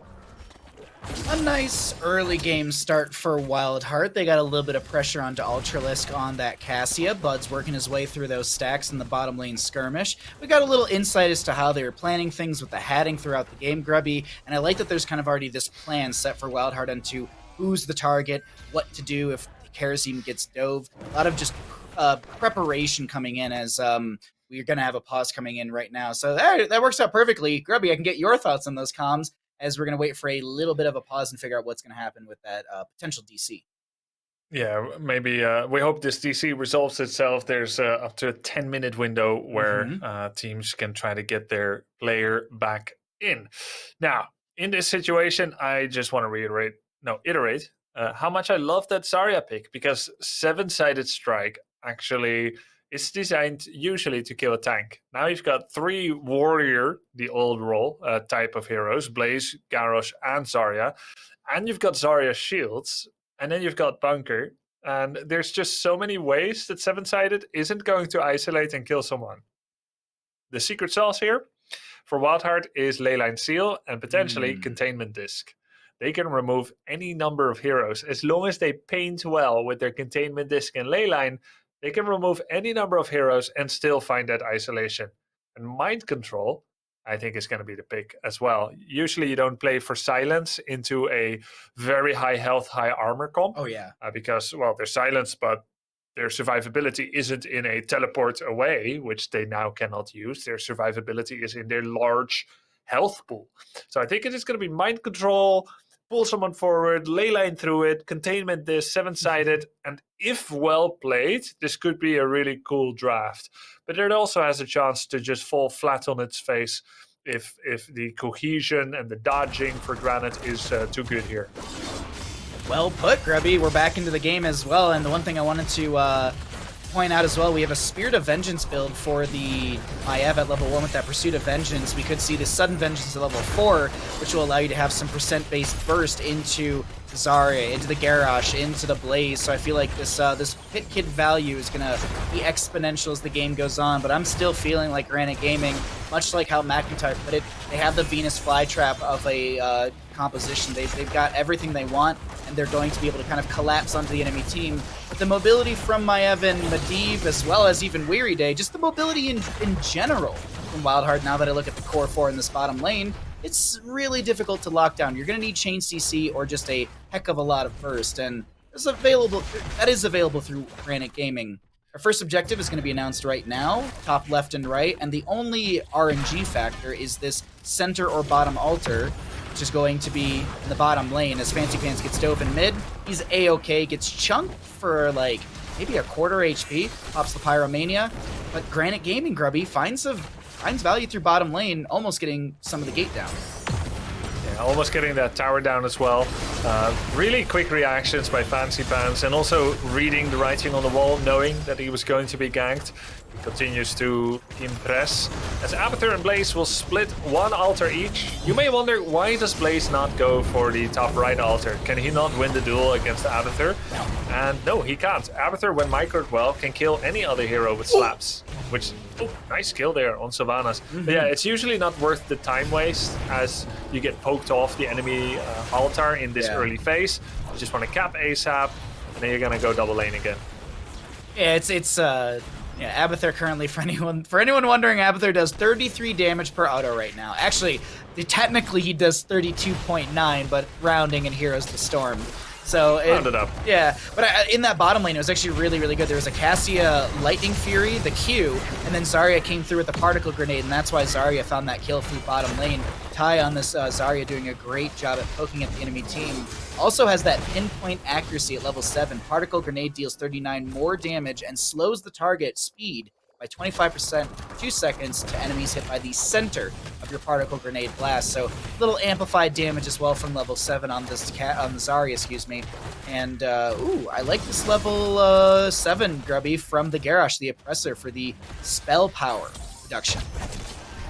Keep in, spell power reduction by Garrosh is really neat into Maiev for sure, and into Sylvanas and Medivh.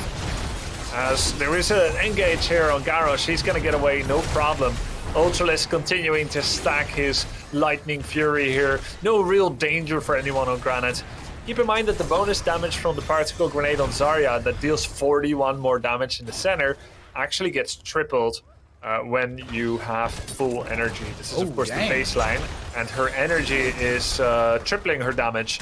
So the difference between Zarya no energy and full is triple. 2% per point of energy, and she gets up to 100. So it sounds like nothing of 41, but that's 123 bonus damage. It's pretty solid. and that's scaling throughout the game as well, and that's just from the pinpoint accuracy. You got to keep in mind that you also have the baseline from Zarya to throw in there as well. The baseline particle grenade deals 107 damage, and I believe then you're tripling that as well. So it really can quickly, yeah, exactly. Like one particle grenade can really add up at full energy for Ty. Thank you so much, Grubby, with the quick math on that one. As we see the speed barrier onto Skoog, he gets the toss onto Medivh. Buds is going to get Warlord's challenged. Ultra is so very low, has to back off. Expulsion Zone used, and that was almost a reset onto stacks. Bud's currently sitting at 33 on the Medivh. That would have been a big win for Granit Gaming. But here, Grubby, in my opinion, the win is this level lead, single kill in favor for Granit, and this is against a Abathur comp. This is where I was talking about in the draft where I didn't like Wildheart's draft. I looked at this and I go, cool, you got a cool, interesting core 4. Who's gonna lane against Blaze? It's Abathur. No, sorry, no, just no. That's my analysis and breakdown. That's usually not enough. Oh, Medivh, 36 stacks! 36 equals 0. Sadly does. As Ty is left behind, he actually does an aggressive expulsion instead of trying to save himself. That was a really cool move by Skoog. He did E into Warlord's challenge while still in the air so that the escape mechanic could not be used. Good combo there by Skoog. Wow. Well played, Granit. A great set of kills. Well played, well played. Very well controlled, well done. Losing your Zarya, but finding, 4 kills and resetting Medivh stacks. That's a massive win for the side of Granit Gaming, in my opinion, who have taken leaps and bounds over Wildheart in this game. And I don't want chat to think that I'm like, oh, Wildheart, you're just going to lose. But, like, I feel like why do you think Wildheart sucks, Bahamut? Well, they didn't draft good wave clear between top and mid. That's my blunt analysis. It's just, you're lacking. You're lacking Wildheart, and I feel like they knew that. I kind of feel like Wildheart got red in the draft, and that Samuro ban was huge. Yeah. Like, I feel like the Samuro ban was actually like a big counter. As the Warlord's challenge is canceled by the Vault of the Warden, the Valkyrie doesn't find Buds. Warden's Cage from MyIntyre comes in as well, as she's trying to meander out of this engagement, or at least blink out of this engagement. A Leyline Seal just kind of T-tours next to Skoog and crew, and Fancy Pants, okay, I was gonna say, no one's interrupting Fancy Circling. Where are you going, bud? Yeah, double MyIntyre, not enough here to conquer this altar away, and nobody dies, but Granit Gaming gets another channel here. Now, completely on board with you, Bahamut, there is no double laner for Wildheart here, which is just, it's awkward. MyIntyre could kind of do it, but then you wouldn't have any CC in your main draft. So Wildheart is gipped in the draft. They are severely lacking, and they've decided to just give XP constantly, top and mid. Oh my god, the toss Warlord's challenges have been so on point from Skoog, even just reading them a little bit later as well. It's in my opinion, wonderful, wonderful. First time combo. Very good mind control, excuse me, I couldn't even think about it, but 7-sided strike was chunking into that very well. Sylvanas locks down the tower, Skoog trying to poke, but very low mana on this Garrosh. He does back off. Still, about a level, maybe a little bit less than a level lead for the side of Granit Gaming, and Fancy Pants continuing to soak out as Skoog can't hearth out in lane, does get delayed out a little bit, but gets delayed out a lot of it. Yeah, a lot of it. You know, Bahamut, I agreed with everything. This draft is mega weird, but you always have. Oh, Medivh, stacks 11 minus 11 is It's negative what? Negative 46 stacks? Wow, 47 stacks. Youch.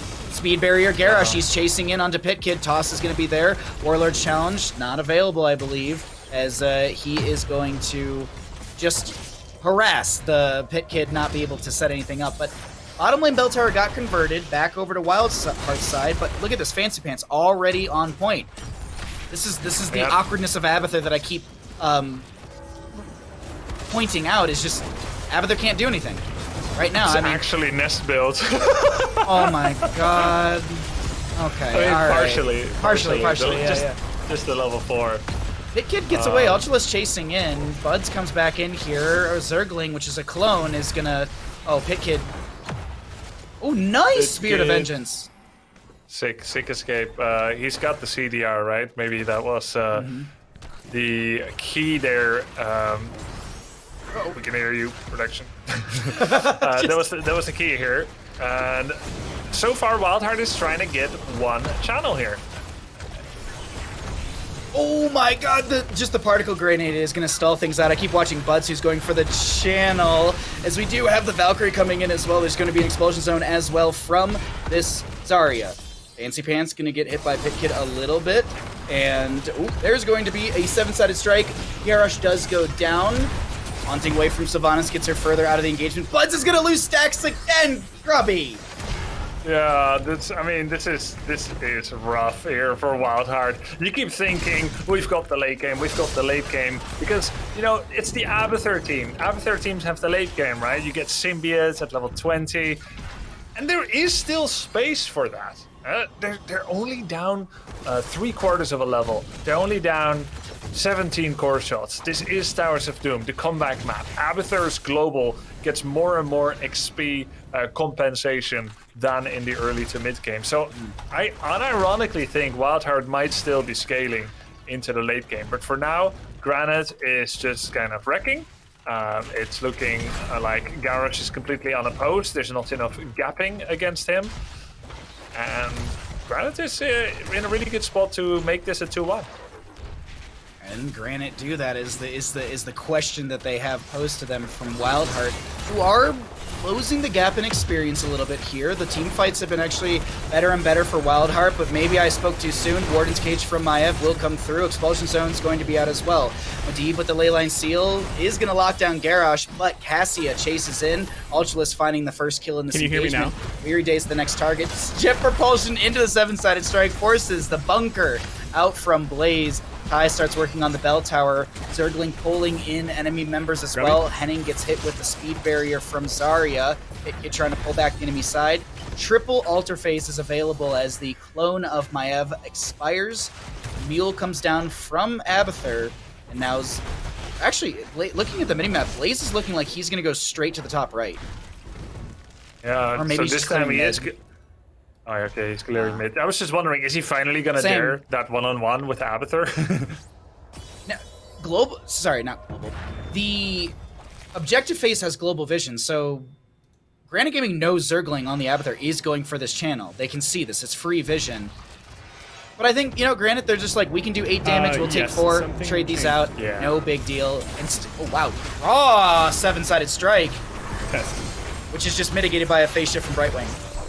Yeah, I mean, it's a short cooldown, 7-sided. There's a Valkyrie, dodge, there's a jet propulsion, didn't hit, expulsion didn't hit.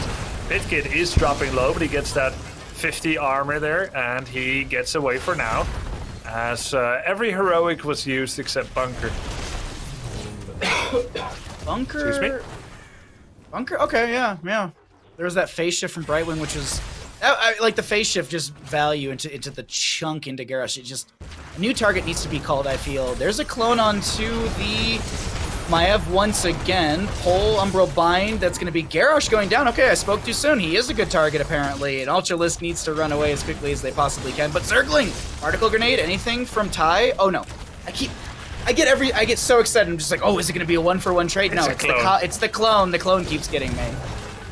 Yeah, there's this purple haze around the fake one that should make it clear which one is real, but we've all been baited by that before. Ultralisk drops to 5 armor as he got armor debuffed, I believe, by Sylvanas. Probably has the armor debuff. Yes. Level 7, if I'm not mistaken. 13. Cold Embrace. Yeah. Oh, that still only drops Cassia to 5 armor. Plenty of buffer for Henning to get in there and save him.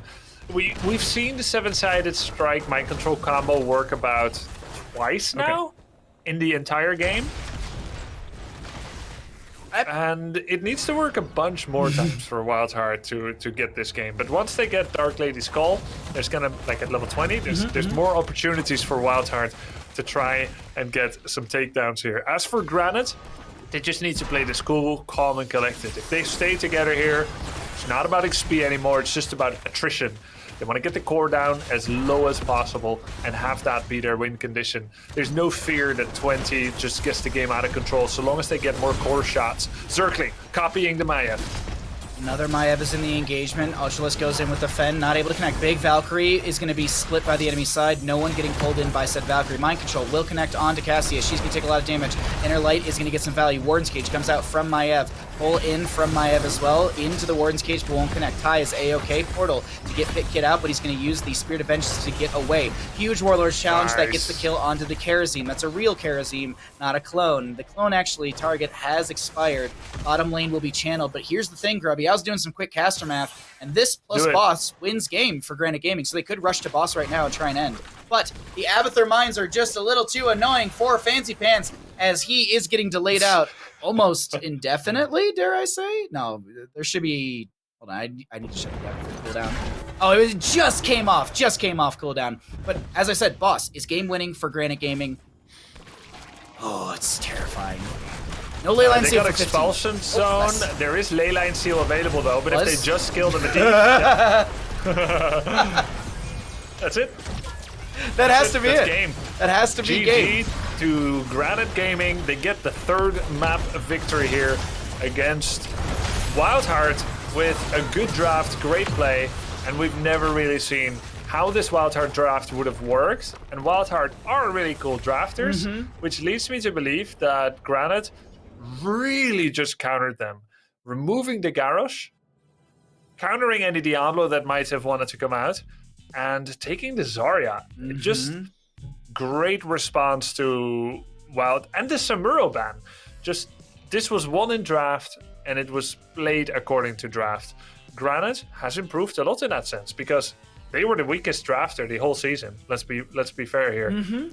They had a bunch of crutch weapons, lethal weapons, revolving around Ultralisk on a carry, and now they've just been doing a lot better in this whole series in terms of drafting, and that's encouraging going into the knockout phase that's going to happen in the playoffs.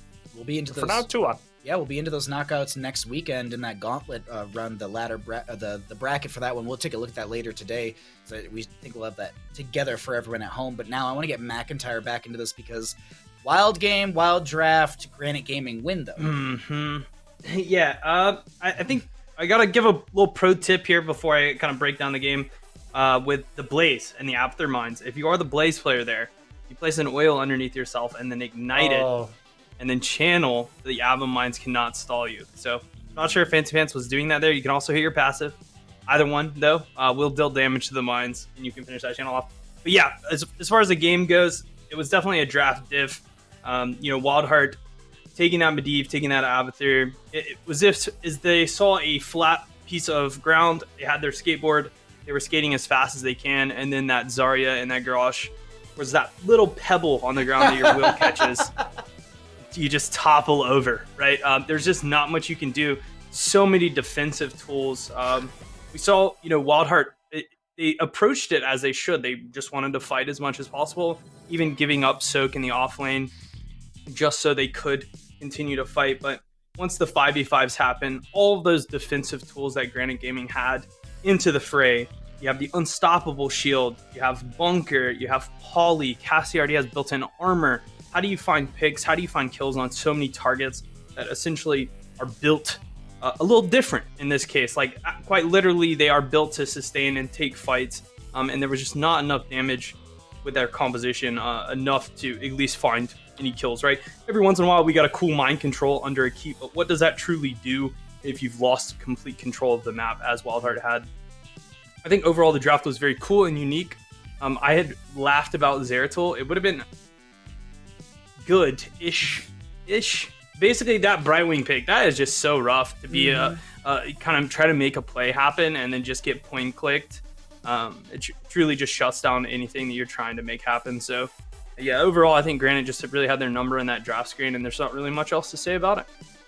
It was shut down, whether it was the Samuro, whether it was the Garrosh, whether it was the Zarya, whether it was the Ultralisk Cassia with like 80,000 almost damage. It was a lot of strong plays from Granit Gaming to shut down Wildheart on map number 3. We can look at where we're going to for map number 4, and this could be the shutdown permanently well, not permanently, but this could be the shutdown of the series from Granit Gaming, as they have chosen to take us to Battlefield of Eternity. The members of Wildheart, as the losing side, have opted into first pick priority. As we get ready for Battlefield of Eternity, Grubby, we are moving from the macro to the micro. There are some macro factors in grabbing camps, pushing out some of your waves during the objective phase, but also the micro, the team fight around Belith and Alarian, the two immortals. It's really, really important to grab someone to race, grab someone who can poke at the enemy team, or what do you maybe think is the key element for either of these teams to maybe take a win on Battlefield? Well, I think when the teams give themselves the appropriate resources to play different play styles, core race, defense, objective focused, both teams are playing well. I don't see mistakes based on here's the potential of the draft, and then here's how they're executing. I think pretty much it's been the drafts that you would expect to do well, and the drafts that you're not sure about aren't doing too well. So I think you focus on the essentials, you give yourself the chance to play many different ways, which includes one poker, one racer, but also making sure that those are good team fighters, that they don't get flanked easily because of the concentric fighting nature on Battlefield of Eternity. That means no Kael'thas, but it means Li Ming. And so we think of all these things while we're drafting. So wait, Kael'thas Convection isn't a mortal race hero? Have I been playing it wrong? I do believe this is the only mistake that you possibly have been making in HoTS, yes. Okay, alright, cool. Now I know I will take Mana Addict instead on Kael'thas and Battlefield of Eternity. But my win rate. But my win rate! Are you even Diamond 1, dude?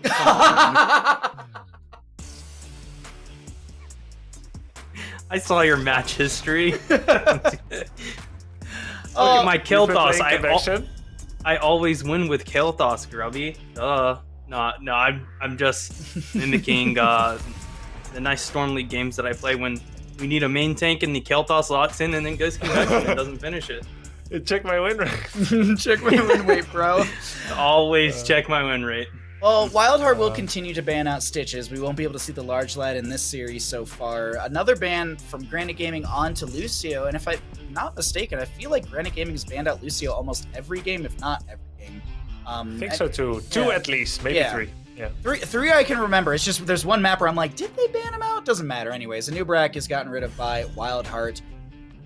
All right, I don't know what you do here on the side of Wildheart. Like, I don't know how to ever predict or guesstimate what they're going to go for. On the side of Granite, I feel like there's a lot of drafts they showed today that they could go into. This is great, though. I like this. They don't have first pick on the side of Granite, and the only game that was, well, shaky that they lost so far today was against a Blaze. That was that 1% core on Tomb.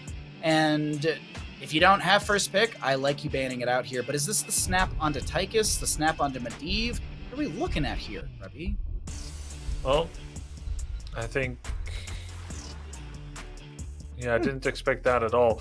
I think what happens in Storm League all too much is DPS lock-ins early on Battlefield. Li Ming, Hanzo, Greymane, Vala. Yeah, everyone... Maybe all of them together, right? In the first 2 to 3. And it's an incredibly weak way of drafting. We used to see very early Stukovs here. Fantastic on this map. Yep. I think it makes sense to lock in healers that you think are best here. I'm loving the Granit Gaming draft. This is reminiscent of Tomb and Fancy Pants' Hogger today. We're not in the game, so we can't cast or curse him just yet, but great Hogger on Tomb. So we'll see if he can replicate on Battlefield of Eternity. Mac, as we get through this draft, what are you thinking here? Yeah, I mean, again, I think Wildheart really succeeds when they do have the double support kind of draft. I also think that putting Zergling on a character like the Yrel is really powerful for them. He needs to be on a character that can split pressure but also have impact in a team fight.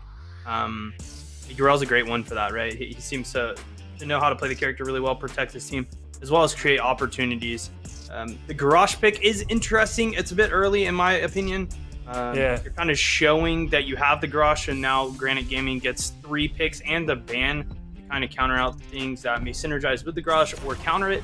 The Vala ban, I think, is really strong here. They do not want it, obviously, so they're going to ban it out, keep it away from the side of Wildheart. If they were to go into double support Vala, that'd be very powerful, right? So I like that Ben a lot. Maybe see on the side of Granit a Chromie, a Hanzo, I think, with the Tychus pick. While I think Tychus is an incredible hero right now, all he really does when it comes to the objective is throw grenades and Odin up. If you can't do either of those things, you need someone else that creates sort of pressure. So you could see like a Varian Li Ming, some sort of poke mage, right? That the Tychus can follow up on. I think that'd be really good at, pressuring the Garrosh. If you wanted a more spacey type character, try something like a Murden 2, just fish with Storm Bolts. Also get the synergy at the level 4 talent. They are going to go Hanzo Anduin, hiding away the tank. Say though, we want that Anduin, we want the Leap of Faith to be able to pull people away, shut down that Garrosh pick potential that Wildheart is looking kind of to make happen. But we'll see how Wildheart responds here these last 2 picks. I do love the Hanzo. Oh, please. Makes a little bit more sense into Garrosh than Li Ming. You can just keep auto-attacking him, especially if you go level 1 AA. Then I do think we're also expecting that Varian here to be safe from Karazim Focus Fire and Polymorph. It could, like you said, be Murden as well, some Sledgehammer value, and a bit more like disengage back protection style than what Varian might do. All about the gap against that Garrosh, right? If anything that keeps the space that he can't activate, and obviously, we see Wildheart has gone into the double support. I think this is the strongest for them. Karazim and Brightwing both have speed ups for the Garrosh, obviously going to activate on it. Same with Hand of Freedom on the Yrel, if she chooses to go so. Joanna, though, Falling Sword, we talked about it yesterday, such an exciting heroic that we haven't gotten a chance to see much of utilized, right? If you guys are unfamiliar with the character, her Falling Sword got reworked. It cleanses whoever she's hovering over. Obviously, it'll cleanse herself when she jumps into the air. That's a great way to answer Garrosh tossing you in, but let's say the Hanzo gets tossed in. Cleanse can immediately follow up on that. He might be able to hop away over a wall and escape. There's just a lot of tech and cool kind of playability of the heroic if the Joanna chooses to go that Falling Sword, but definitely want to keep space on the side of Wildheart, not allow them to overrun our composition. Tons of tools. We have the arrow, we have the Hogger knockback. Anduin can pull people out if they get unsafe, and the Joanna, obviously, with that Falling Sword, to escape if things get too serious. I don't know, both of these comps are really good. I would say, looking at the map, if I weren't looking at player names, I actually think Wildheart's comp is kind of cool for the map. There's a lot of race potential there. I think that's what's going to give them this advantage. We'll see, though, if Granit Gaming can have big heroics there with that Dragon Arrow and win a team fight. I'm going to give this one to Wildheart. Alrighty, McIntyre, thank you for the breakdown, as we will go ahead and let you know who's on what side. We got Granit Gaming on the left, trying to take a 3-1 against Wildheart through Battlefield of Eternity. Ty on the Tychus, Ultralisk on the Hanzo, Skoog on the Joanna, Fancy Pants on the Hogger, and Henning playing the Anduin. Over in the red, trying to take us to a map number 5, we've got Wildheart Esports, Buds on the Karazim, Pitkid on the Garrosh, Zergling playing the Yrel, Weary Day on Brightwing, and Greymane, played by Unaverted. I like the Wildheart draft. I can see the positives for them, but I don't know, just Granit Gaming, they've got something special going on today. So, Grubby, I feel like it's a Granit Gaming win. I'm just going to go off my intuition on this one. What are your thoughts, or maybe who do you think wins? Yeah, first time, by the way, did we see Zealous Glare for Johanna at level 1. So he's going to actually, during the objective, walk up and do 2 blinds to take away a lot of the damage from Greymane and Karazim. That may just actually tip the favor in terms of race into Granit's side. But just thinking about it, I think Mac is really on point here with Wildheart's strength. Wildheart aren't just alternative drafters, they're double support users. And they seem much stronger when they have it. Their only win in this series was with Medivh, which can be classified as double support. It's not that they make so many mistakes that they need mitigated by the safety net of double support. It's that they really like to be enabled by double support. It allows them to be aggressive and cover. They just play best when they have it each time. And for that reason, I also think that Wildheart is going to do a little bit better here. They will win most normal races, so it's up to Granit to make a play. And Joanna doesn't make plays that easily. She kind of waits until plays are made and then tries to stop them. It's an interesting pick, because we were expecting Varian or Murden, and it's going to be Joanna, and yeah, we'll see how that works out. I think Wildheart has a small lead. Ooh, body check, toss, polymorph, a lot used onto Joanna right there as she is going to live around 300 health, taps the well, steps back into the enemy team's face, pops the Iron Skin, and looks to continue to anchor as that main tank. 10 stacks on the Hanzo so far in his level 1 questing talent, Simple Geometry, making simple work of those 20 stacks necessary, actually finding 2 more just now as I'm talking about it. Looking at our level 4s for the side of Wildheart, nothing crazy out of the ordinary. It is actually going to be the Magic Spit, though, for the Brightwing. Increase the attack range by 1.1. Attacks against enemy heroes reduce the cooldown of Soothing Mist by 6 seconds. Really good scouting by Fancy Pants here. He's 1v4, right? But he just got crucial scouting information that there was, in fact, a full 4-1-1-4 swap by Wildheart. They wanted to get all of the camps, and therefore they put Yrel bot for a bit. Wildheart has top camp, bottom camp, and Bruiser. It shows the power of their PvE, with Karazim and Greymane doing so much damage. Even Yrel, very respectable auto attacks and damage as well. They've now set up really favorably on the map. Yrel is going to clear a little bit of the Bruiser camp. You don't need to clear all of it. If you clear the minions, put the Bruiser half-life, it pretty much takes care of itself. But Wildheart aren't objective focused. While Garrus is zoning and defending the objective, Wildheart is fully invested in pushing with this camp. I don't actually love that too much. I think this would have been a great distraction to get the early push on the objective. This just allows Granit to defend both the push and the mercs in a central location, which normally would leave them to be forced to make a choice. They've now defended both, right? But respect to Wildheart to quickly make that rotation, even though their Immortal is that far away, and it pretty much goes 50-50 almost. Yeah, 9,600 to 8,700. Not like 900-ish difference. There's some change in between all of that. But Augur sets up for a decent spin onto Belith. The race is off between both sides. The chunking is a little bit faster for the side of Granit Gaming, and they will take the first Immortal phase as Joanna, as you mentioned, the Zealous Glare at level 1. You have 2 charges of Shield Glare. You're not dealing you don't care about the damage. You care about, blinds into a Greymane, blinds into a Harazim, blinds into the Yrel, blinds into the Brightwings. There's a lot of, there's Omega value from that level 1 from Scoog. Good read. And now we have first Immortal of the game, Alarian through the top lane, dealing 1,092 damage to structures. That is the doubled value. Toss Polymorph onto Ty, he's A-OK. Dashes forward, gets the grenade onto the Karazim. There's no quarterback at level 1, so he did actually have to dash into the gate to get a little bit closer. He does have that dash talent at level 1 as well for a little bit of movement speed. Pit Kid getting chunked a little bit, but the Polymorph slows down Ty's aggression. Nice result with the first Immortal here. Fancy Pants Hagar already headed south again. Zergling felt forced to come up here to use his Hand of Freedom to allow Garrosh maybe to step up, get that movement speed, get a toss in. They lost someone after all, so they needed to bring their solo laner. And yeah, overall pretty good result there for Granit. Pretty much within the realm of expectations for the first Immortal. Hanzo's also fully stacked. And we get closer and closer to level 10. And then we also get that Light Bomb Falling Sword value that we really had only seen from Storm Esports thus far in the CCL.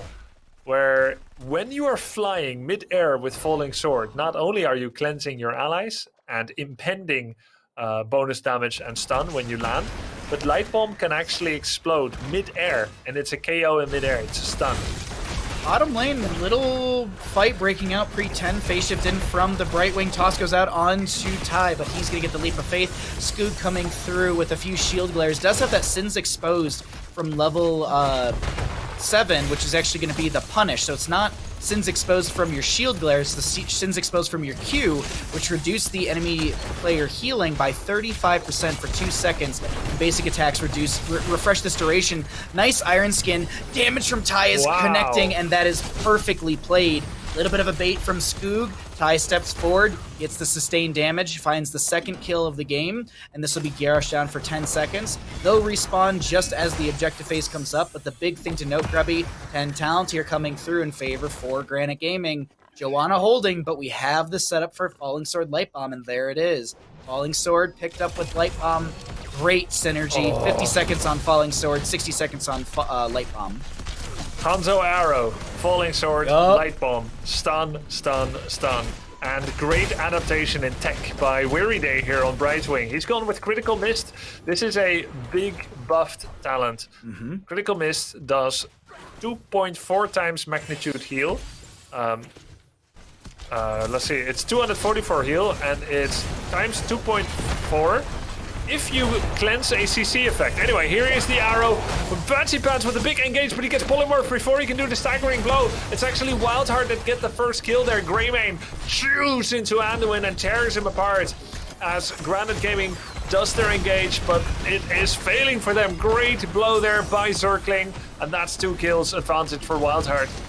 10 talent tiers were gained by both sides, but things fall apart on the side of Granit Gaming, though they do have the vast majority of this Immortal. Commandeer Odin used to kind of poke at this. 1,704 HP left on the right-hand side. You got Greymane going in. Anduin is back in. Joanna next is going to be up in 3 seconds. There's not a lot of HP left, and this is looking... 1,200! Oh, this is going to be close. This is going to be really, really close, and it will go over to the side of Granit Gaming. Wow, Grubby. Just the thinnest of margins to get this Immortal. The thinnest of margins, and it was gained by the side of Granit, which is going to siege in for 1,284 damage into structures. Really nice job there by Granit. They didn't lose anyone. You know, in Storm Lake, you'll have people running to their deaths with a bomb in their hands as they try to get that grenade in and get a little bit more damage and just win the race. Here's the Falling Sword Light Bomb combo. KO in mid-air, Critical Mist coming out and healing Greymane. And that was a single target stun. Arrow. Wait, did you see where Arrow went? Is there one in your garden? Yeah, I don't remember. Yeah, I didn't see it either, but I don't think it had a big impact. If anything, maybe Garrosh blocked it or something. Still, Granit created enough space to get the fort down. Fort does fall in that bottom lane. Top lane Fort very low. The camp will be grabbed by Wildheart, so experience over to them. Less experience to Granit Gaming, who do clear things up before it's even in lane. Hogger and Yrel just kind of doing the ships passing the night sort of back and forth in between the rotations. Yeah. I do like that Yrel can staggering blow and Hogger can devastating blow into the wall, or excuse me, righteous hammer from Yrel. Either way, it's just you know, a little bit of knockback between both of these solo laners. Top lane gonna get pushed in by Wildheart, so a few Granit Gaming members with a catapult in bottom start to press in. 350 damage from catapult into structures, which does get a little bit siege as Ty backs off. Gonna Hearth for safety, probably gonna make their way into the Fallen Shaman camp for the bottom lane, or maybe they'll wait on the side of Granite for the announcement of the Immortal. Yeah, I mean, Fallen Shaman is nice. I'm assuming they know the timings quite well here. She's gonna hit top because this is the contested camp. There's the announcement. They just want to get Khazra real quick, disengage without any trouble, get their own bruiser, and then Granit will be in a small lead on the map.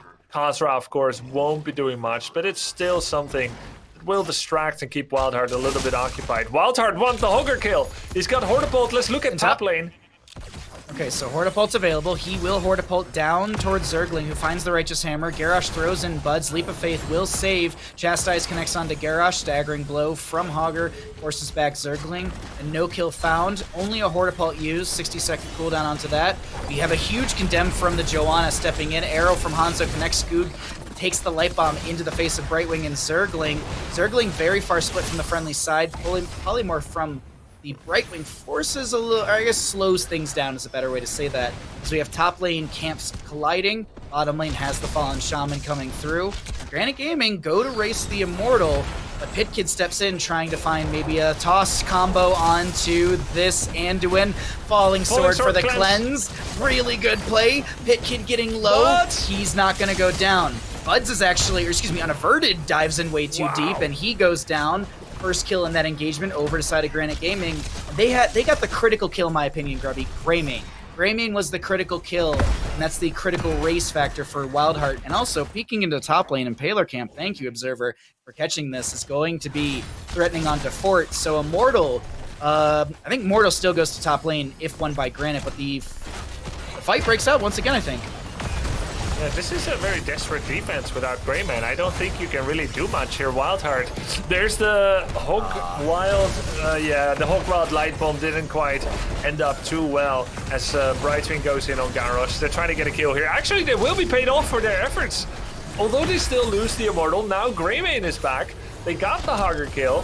Wildheart desperate to get more kills in order to disincentivize the power of this Immortal. Circling is dropping real low. Nice shots by Ultralisk. Bud? Oh no, buddy. That was extremely, like, I understand in the middle of the night, you wake up and you're like, God, I need to chug a glass of water. But that was literally like, just dunked his head into like one of those Gatorade bins and just like, it just was just dousing themselves, like trying to get that kill. So very thirsty. Just so insanely into a dauntless URL. I don't know. I'm no pro CCL player, but I was a little thirsty there, Grubby. Very thirsty. What he thought is that only Urel is running with 20% life. You can get one scatter, get the kill. It's 4-on-4. But yeah, his team was leaving. A little bit embarrassing, but overall not game ending for sure.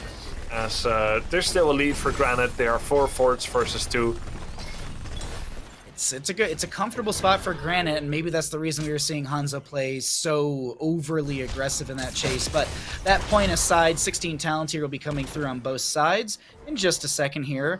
Big thing for Hanzo, in my opinion, as we were talking about him, we have that piercing arrow. So in some of these corridors, the scatter value can just chunk into things like Garrosh, Urel, or even the Brightwing Greymane. Yeah, exactly. That's where you want to fight with Hanzo's. Great thing to remember as well. When you have a Diablo, Hanzo, or Hagar on your team, you really want to fight around walls and chokes while doing a quick check that your opponents cannot abuse small spaces even better. Zagara with Devouring Maw, Gaslow with Grava Bomb. Just make sure about that. And of course, in this case, there isn't that much area control in small spaces. Warlord's Challenge being the main one. But overall, Wildheart wants to avoid these walls as much as possible. We saw a few members, I was looking at Vision really quickly, we saw a few members showing in top lane, so Granite said, let's try and just find a little bit of value through the bottom, open the gate up a little bit in our favor, as it'll be less to siege through if, and not if, but when we finish the Immortal phase. That's probably what Granite's saying. You gotta prove it to me, Granit Gaming. But the Immortals will be in the race positions, the 2 axes that are actually covered by Joanna right now. Skoog is literally sitting on top of where Bellathros spawn, and that is the race Immortal for Granit Gaming. Valerian on the right-hand side. So we'll probably see the same setup from Skoog. He'll go over, shield glare a couple times, unless team fight breaks out. Are they actually thinking of doing the defense, like a full defense with the whole team? Hanzo for now is racing. So's Ty. They're representing more damage here. There's a blind not hitting Greymane, and that one not hitting Greymane either. So nice dodge by Anaverted. A small little race victory for Wildheart this time, but it's just under 2,000 health difference. Pit Kid is a little split. Ty chases out. The fight breaks out in the bottom lane. Huge arrow from Hanzo right on top of the Light Bomb. Kerosene split gets massively shredded by that scatter arrow value, as I was mentioning beforehand. Zergling going to take a little bit of damage. Greymane trying to keep that inner beast up. Auto-attacking onto Skoog. Uses the Worgen Darkflight into Skoog, but doesn't find any sort of significant damage. As the Immortal Race is on the aggressive side. Ultralisk already comes over. There's a toss on to Ty. He gets the Leap of Faith. The Leap of Faith is at level 16 for the Anduin. That is the scatter arrow I keep talking about. The Hortipult was so good, Grubby, blocking the enemy team. And I gotta say, this Joanna and crew are looking amazing here in our map number 4, Battlefield of Eternity, with Greymane Urel only the 2 survivors after that engagement. Hogger clears out top lane, not losing fort. And this is another Immortal phase over to the side of Granit Gaming. This will be going into top lane. I want to quickly look for everyone, or at least myself, how much damage this Immortal does. 862 standard, 1,724 into structures. That's a lot of damage from the Immortal, as Garrosh Brightwing will respawn in 9 to 10 seconds. It means he can 10 shots to keep having 17,000 health. And this is at least 50% shielding, maybe 51.5% shielding. So this Immortal attacks from range, and you've got a Greymane for autos from range and a Kerosene who needs to be on top of the Immortal. So could be a little risky, could be a little hairy, but Grubby, Here's a light bomb. Here's a falling sword. It connects onto Kerosene. Just Kerosene, he gets away. He got blown up before he could even set it seven-sided in the last fight. Not this time, though. Yrel on the front line, distracting, absorbing. Oh my god, they just blow up Hugger before he could even hoard the balls. Nice ERQ combo there by Pitkit, and that's all Wildheart needs to make sure that their core survives with minimal damage. 9% will fall on the Wildheart core, and a quick rotation from Ultralisk and friends will yield this camp through top. I don't think actually Wildheart can rotate quick enough into this and deny, so top lane camp will be grabbed. We have Bruiser camp on the left side up in about a minute. On the right side, a minute 10. But Siege camp and Palers in the bottom are up and available. Does Wildheart set up around this to find a gank? It seems like that's the case. We gotta lower our volume here. We don't want Granit Gaming to hear about the gank potential. In terms of hearing and Granite, I'd love to hear how they're getting on in their voice chat, because they've really improved. From their single target blow up comms that we're seeing a lot from Stitches and Kerrigan into just running cool drafts. Fancy Pants, I think, really is rounding out the team in a great way. And we're almost getting level 20, where we get the level 20 Falling Sword upgrade. Oh, big red button. I agree with you. It's gonna be really scary. There's a lot of really good factors in this, and maybe we'll wait for the Immortal announcement, then we can jump into Granit Gaming's comms. Because what about now, though? Sure. All right, let's go it. They're pushing. I won't stop you. Nice. Maybe you walk up and hit the fort, so I can Falling Sword for the reset. Yeah. I'm standing here, yo.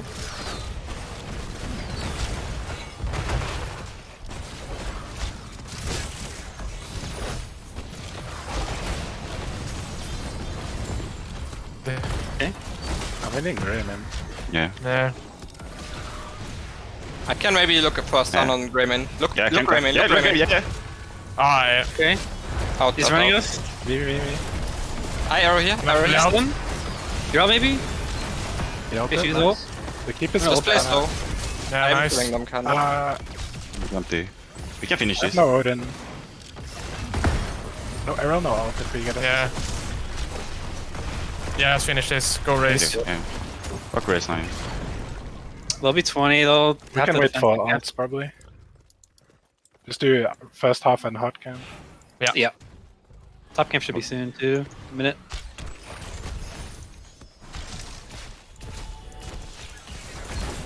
Okay, that's cool. I have one stack to pull. You okay? Okay, I'm fine. Yeah. It's a stealth garage. Kinda spooky. There was like a split second where I was like, I started moving us out of the room and the Immortal phase was going. I was like, wait, should I stay here? Are we gonna see a team fight? But no, the team fight actually comes now. Now that we're back into our comms. Oh, they blow very Johanna good. before she can use Falling Sword. Wildheart is clinically, literally insane as they blow up Johanna and Hogger in a brutal, brazen, cheeky invade on the Bruiser camp. Just taking victory from the edge of defeat.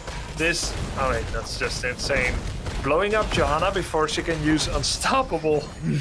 I mean, we heard the final line in those comms. Invisible Garrosh is kind of spooky. You can say that again.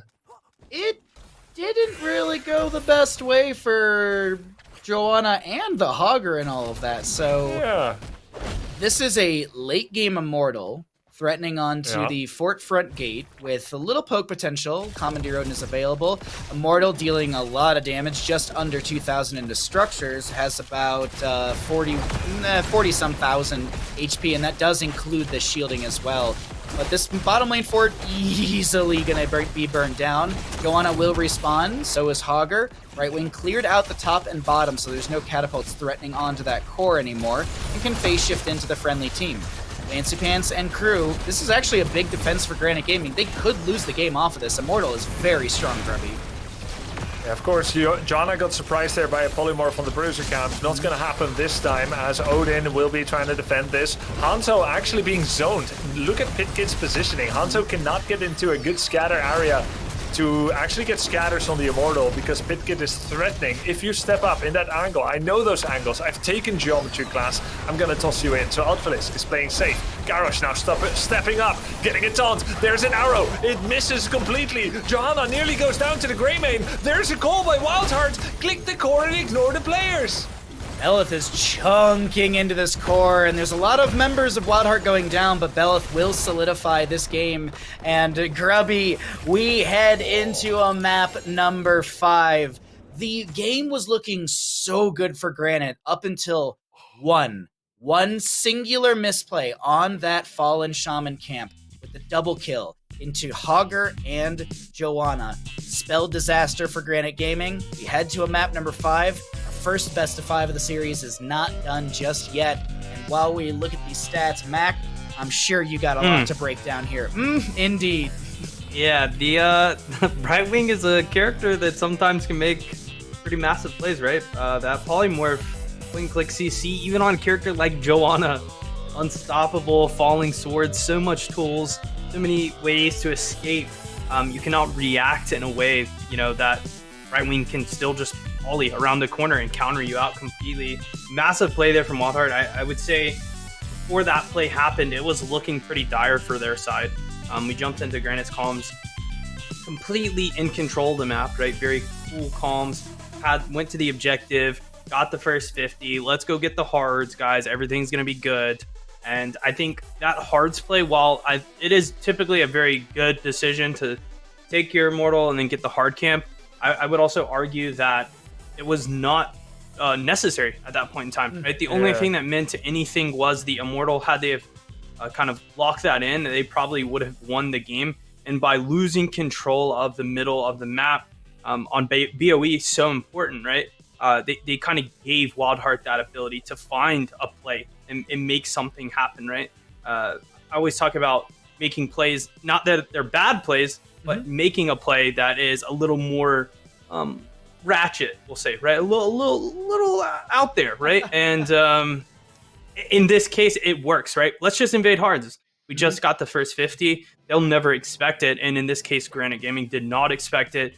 The pick was enough to get that objective. And then such a late game Punisher, or Immortal in this case, level 21, right? Just does so much damage to structures. So powerful if left uncontested, and just very hard to clear, right? As Grubby was mentioning, Hanzo can only step up and hit those scattering arrows if allowed to, and the pressure that Wildheart had with that double support comp, just too much. It's a great thing to see, though. We are going to have a game number 5 here because of it. If I may say, though, in that Bruiser camp, it's the predictable play for the blue team. It is the necessary play for red team to invade. I think the main thing missing here is mental preparation. They called it. Let's get the 50 and get the Bruiser. But if they big time step up into Bruiser, we give it. Okay? Everyone clear? That part was missing, and he had no unstoppable, I believe, because he used it mid, but he did have falling sword, and he didn't want a falling sword because he would give up the camp. The camp wouldn't do anything because you're right there to defend, and it's just like this emotion versus rationality, and you need to overcome your emotion by prepping with rationality while you've got the time, and I think that was missing for Granite. Wildheart did what they needed to, and they got paid off. Well, we're going to let those players sit mentally prep for a few minutes here. We're going to take a short little break before we get into map number 5, let everything kind of settle for a minute. In that break, I encourage you to hit !awards. We are doing an award show for HeroesCCL Season 2, and go vote on those categories that you just want to go vote on. !award gets you over to that Google survey, as well as you should hit !prize pool to check out the custom match arena page. We've hit $12,800 because of your support. So thank you for supporting HeroesCCL. We'll be back with game number 5 between Granite Gaming and Wildheart. Who takes the series? We'll find out in a little bit.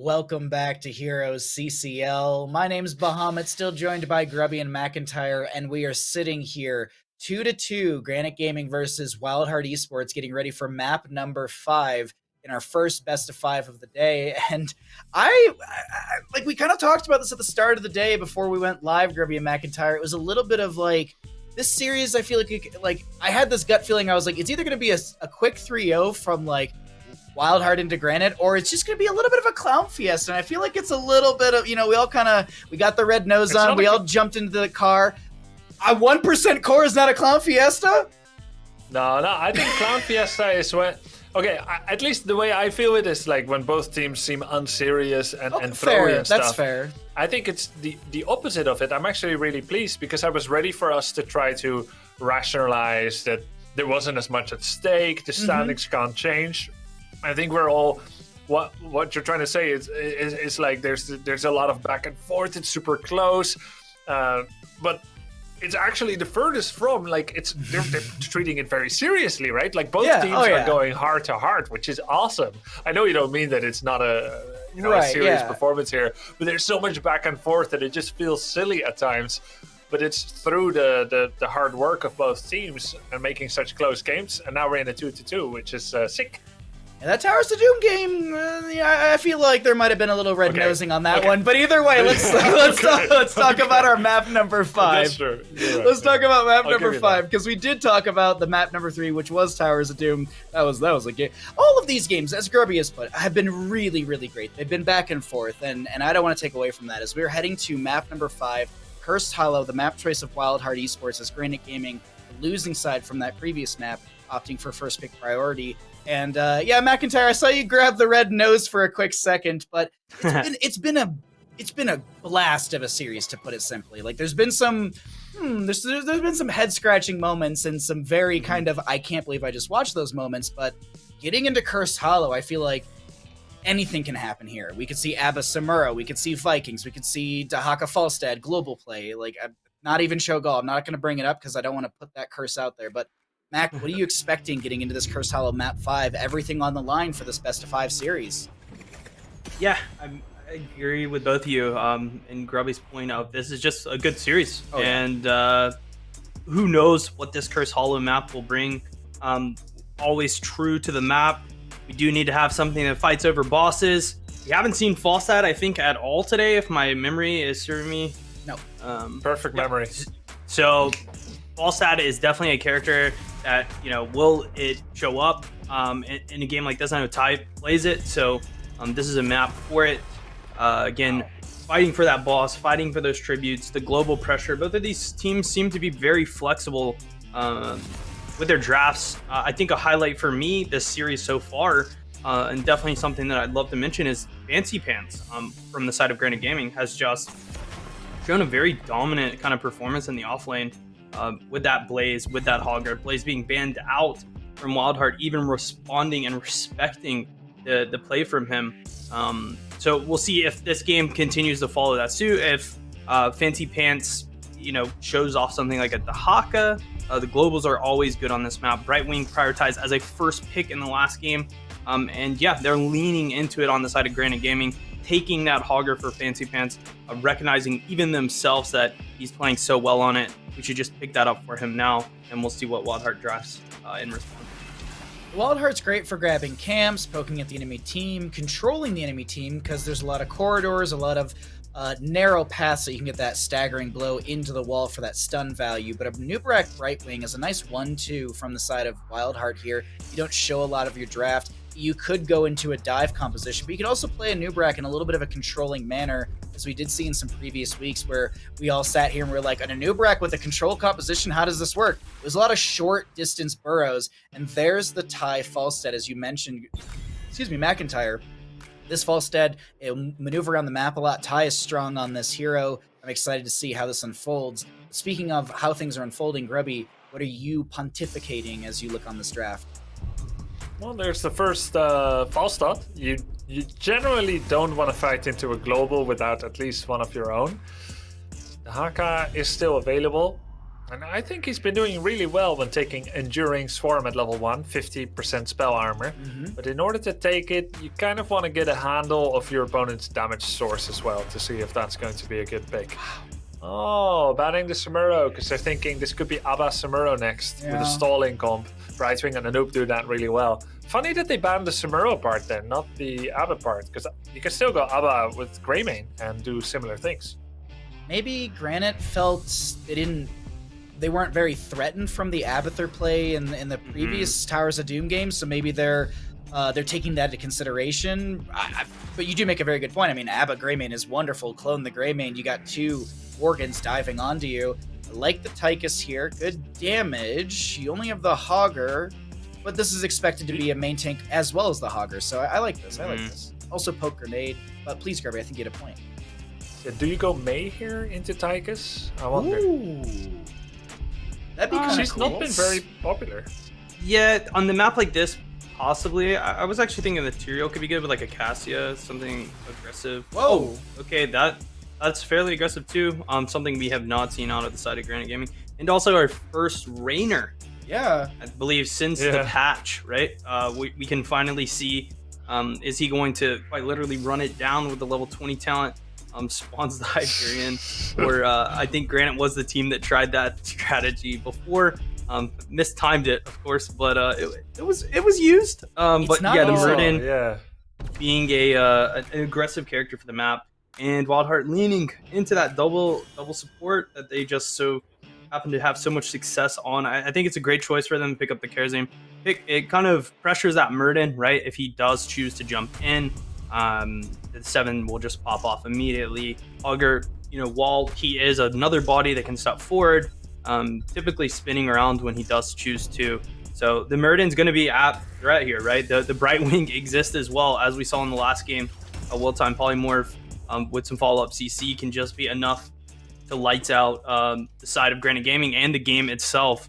So there's the exact same kind of synergies happening from Wildheart's side. They do have that Dahaka as their global.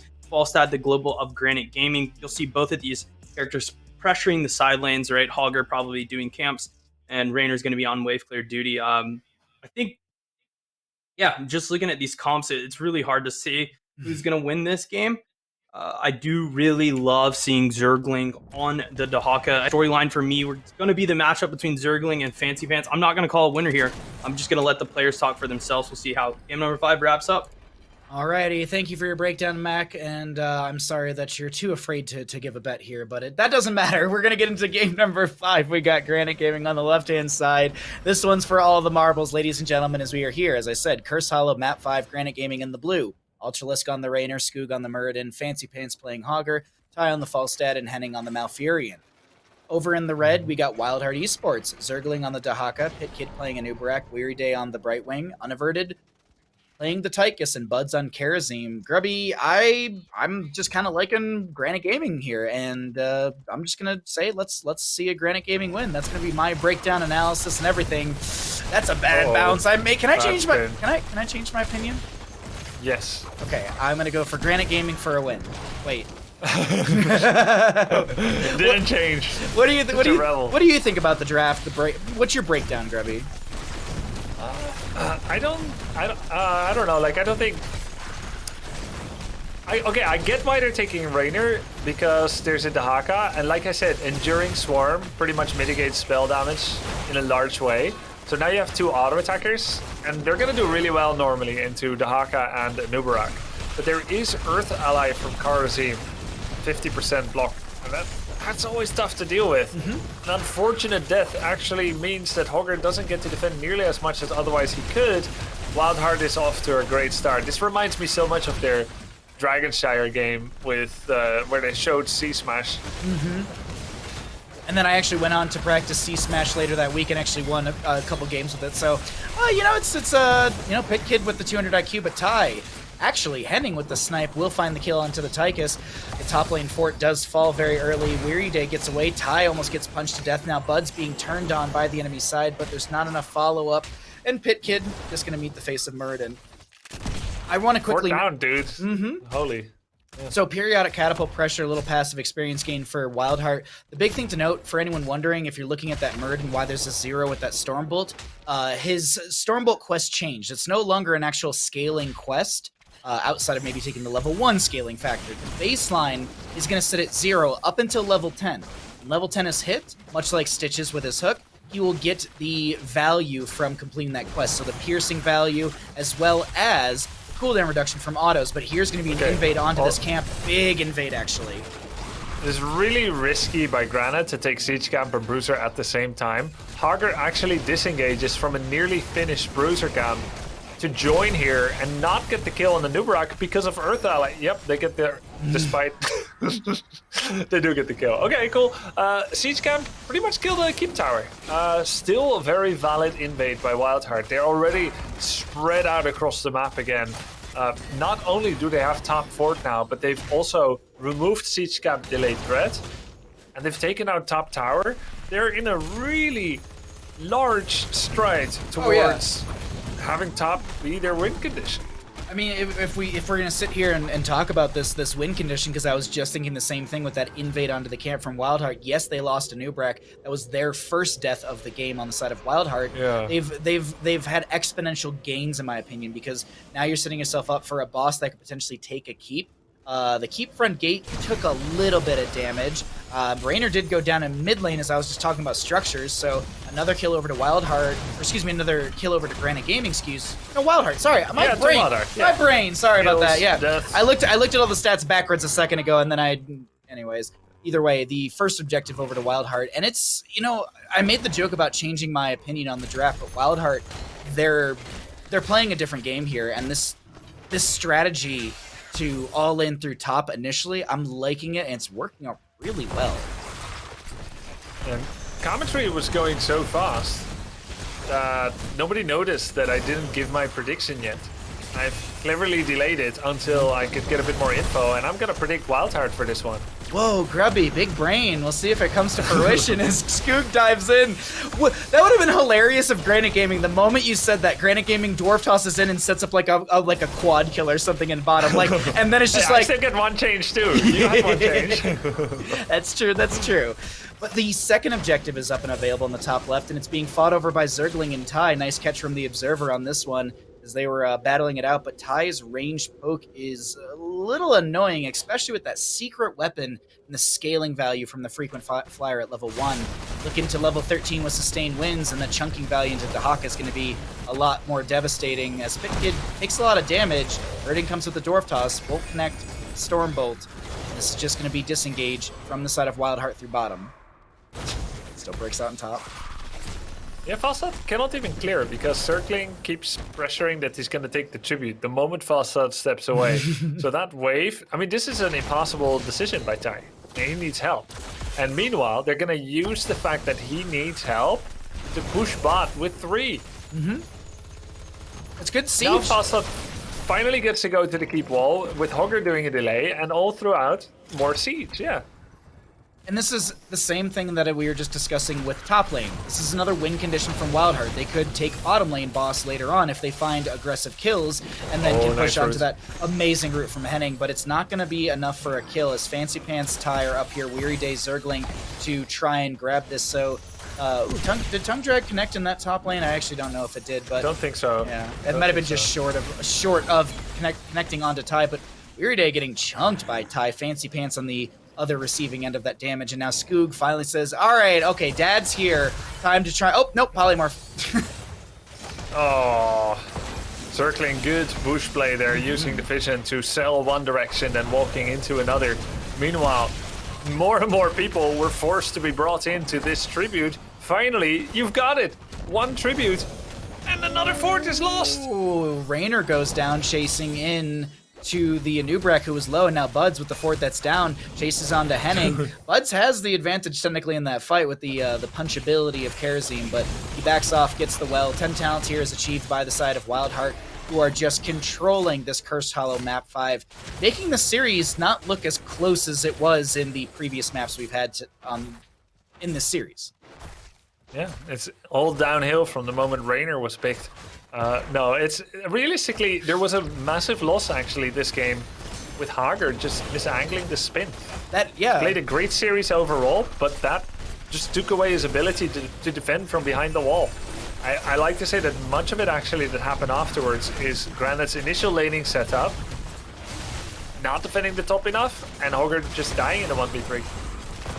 Fight breaks out Here's over here. the Hortipult. Yeah, Hortipult in, 7-sided strike from the Kerosene. Ty is actually getting punched by Buds, and Ty is kind of losing that 1v1 versus the Kerosene. Ultralisk comes in with some damage. Meanwhile, on the right side, Henning gets chunked. Fancy Pants is so hard split from his friendly side. The Commandeer Odin snipes the Hogger. A double kill over to the side of Wildheart. Move back over to Boss, which did leash and goes back to full HP. It's 1-1 in our tribute points. Looks like Muradin and Falstead go for the consolation prize of the team fight. This will be boss through top lane. Maybe a double boss from Wildheart. The death timers are way too low. Probably not. Yeah, I mean, who knows? Who knows how it's going to go? There's True. still a massive wave here for Granite in the bottom lane that they need to deal with. They've got two solo laners, Falstead and Hogger. They've been unable to control the lanes just because of the big Nubarak Beetle empowered pushes. And so far, my MVP for this game, Buds on Karazim. He's just been slaying, being in the back line, punching people, being ignored as Muradin/Hager go for the chase. He's disabling Falstad's ability to follow up, basically. He's been a lot of that extra damage that's being put out against the forts. The double support for Wildheart is pulling through, and Buds has been just living for free on the side of Granite. It's free living, but Skoog doesn't want to let that happen for too long. Phase shift in from the Brightwing is going to be having a little extra shielding as well. Big bounces from Hogger. Really good bounces. Forces the burrow charge from Nubrak. The Bosch will be leashed. Hortipult in from the Hogger. Skoog is going to get low in the Avatar form. Great staggering blow into Zergling, who pops the Essence. Can he get away? Tongue drag perfectly played into Skoog, who's able to get the Dwarf toss away. Nature's Cure. But Boss on top. Yeah, Ty is going to actually channel the Curse. He's then going to have to barrel roll / fly back in order to save his keep, pick up a lot of stacks on the way. Curse might just be for Granite what takes away the wind out of the sails of Wildheart, whereas Wildheart is like, well, so what, you've got Curse, the lanes are pushed, we're going to hard engage with talent advantage mid. But there's Falstad with the Gus, potentially. Now, how much will this Curse actually do in terms of damage, or is it only going to stop some bleeding? I think it's more of a band-aid than anything for the side of Granite Gaming in this, and I hate to be blunt on it, but I'm looking at the way that the map's being played. Like, literally, the Commandeer Odin comes in through mid, there was the Falstead showing in top, the Hogger was in bottom, and Hogger has to move into mid, Falstead has to move into mid, so there's no split soak coming in for the side of Granite, so they're not getting that exponential experience gain that you often get through these curses, and it's still dwindling before level 13 on the side of Granite Gaming, who will find maybe a mid lane fort.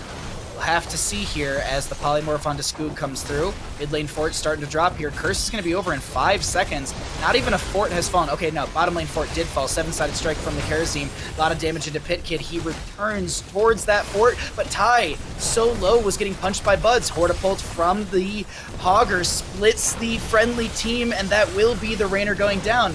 Burrow charge re-engages from a Nubrak. He gets chunked and traded, Grubby. Yeah, really good plays by both teams here. Unaverted was getting some massive damage there with his minigun. There's the polymorph. Hogger, can he stay alive? He actually can stay alive. That's a positive. Target not destroyed. I repeat, target not destroyed. As a big wave for Granite, it does collide on the bottom keep wall. That is a future possible win condition. All throughout this, Granite has not yet lost the keep. They did get pretty much 1.8 forts out of this curse, which is not amazing considering the next curse is going to be so far away. They're still down in levels. It's all going to come down to this boss now, and Unaverted, he's just right there, checking the bushes, doing the due diligence, as Skog is going to potentially dwarf toss over and try to get a Stormbolt if he dared to step up and do any more scouting at all. I don't think there's enough time for Granite here, Bahamut. No. Gust is up and available for Falstead. Pit Kid's going to be able to burrow charge in. The brush stock comes in from Dahaka already. He's going to come through. There's the cocoon onto this Muradin. He gets cleared out, but Hogger tries to bounce in and tries to make some sort of play. Gets chunked immediately. Isolation connects onto Skoog, who gets polymorphed immediately after. There's a big red button. Excuse me. There's going to be a Commandeer Odin from Unaverted, but this boss will come through bottom lane. No Hogger for 18. Keep front gate should be acquired. Will there be more than just that? I would think Wildheart does want it, but let's see.